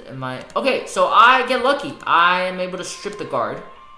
Actually, no, I don't strip the guard. I strip the bard. He still has guard. Okay, so maybe not too lucky. Still has attack buff. So, yeah, it still has the attack buff and the breeze. What did I strip then? I stripped Matt. Okay, Matt immune to attack buff. Okay, so yeah, this could have been worse for the Cherie, because the attack buff might have been gone. Okay.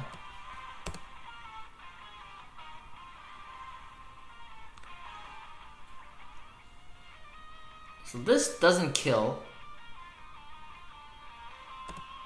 And he's able to heal. I did get a Tennials, but okay, it doesn't matter. It's not the.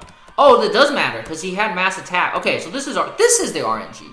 Maybe he was talking about this Tennials proc, because this Tennials proc was pretty big. Albeit I don't know if even without the Tennials proc he can kill.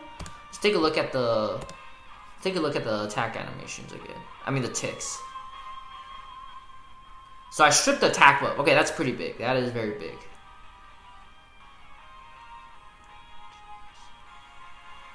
Okay. I got lucky here then. The Tennial's Dispel.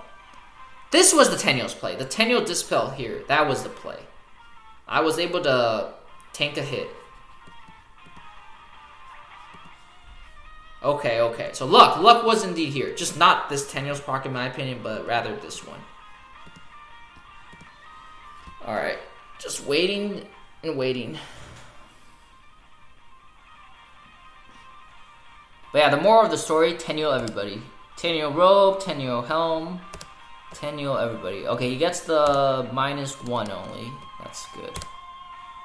I stay in place. He blows his act. He has to use his act again on the Kyra. Well, he doesn't have to, I guess. He could have used it on Cherie too. Okay, so my Verner is now in defense stance.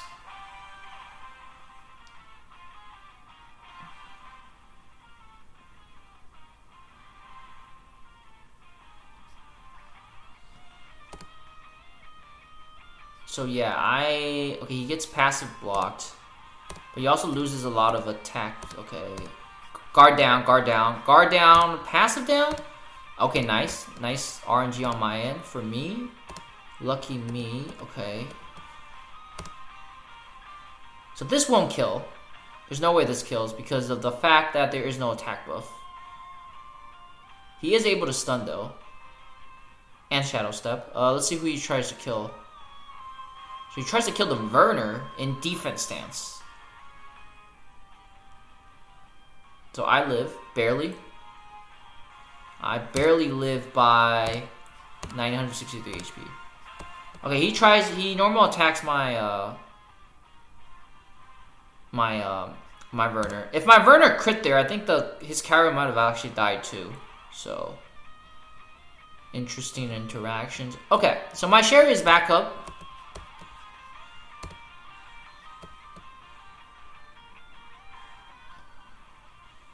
Shadow Raid, okay.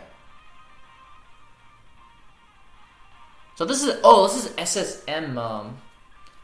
This was SSM too. I wonder how this missed. Very interesting. But anyways, still able to stun, so that's fine.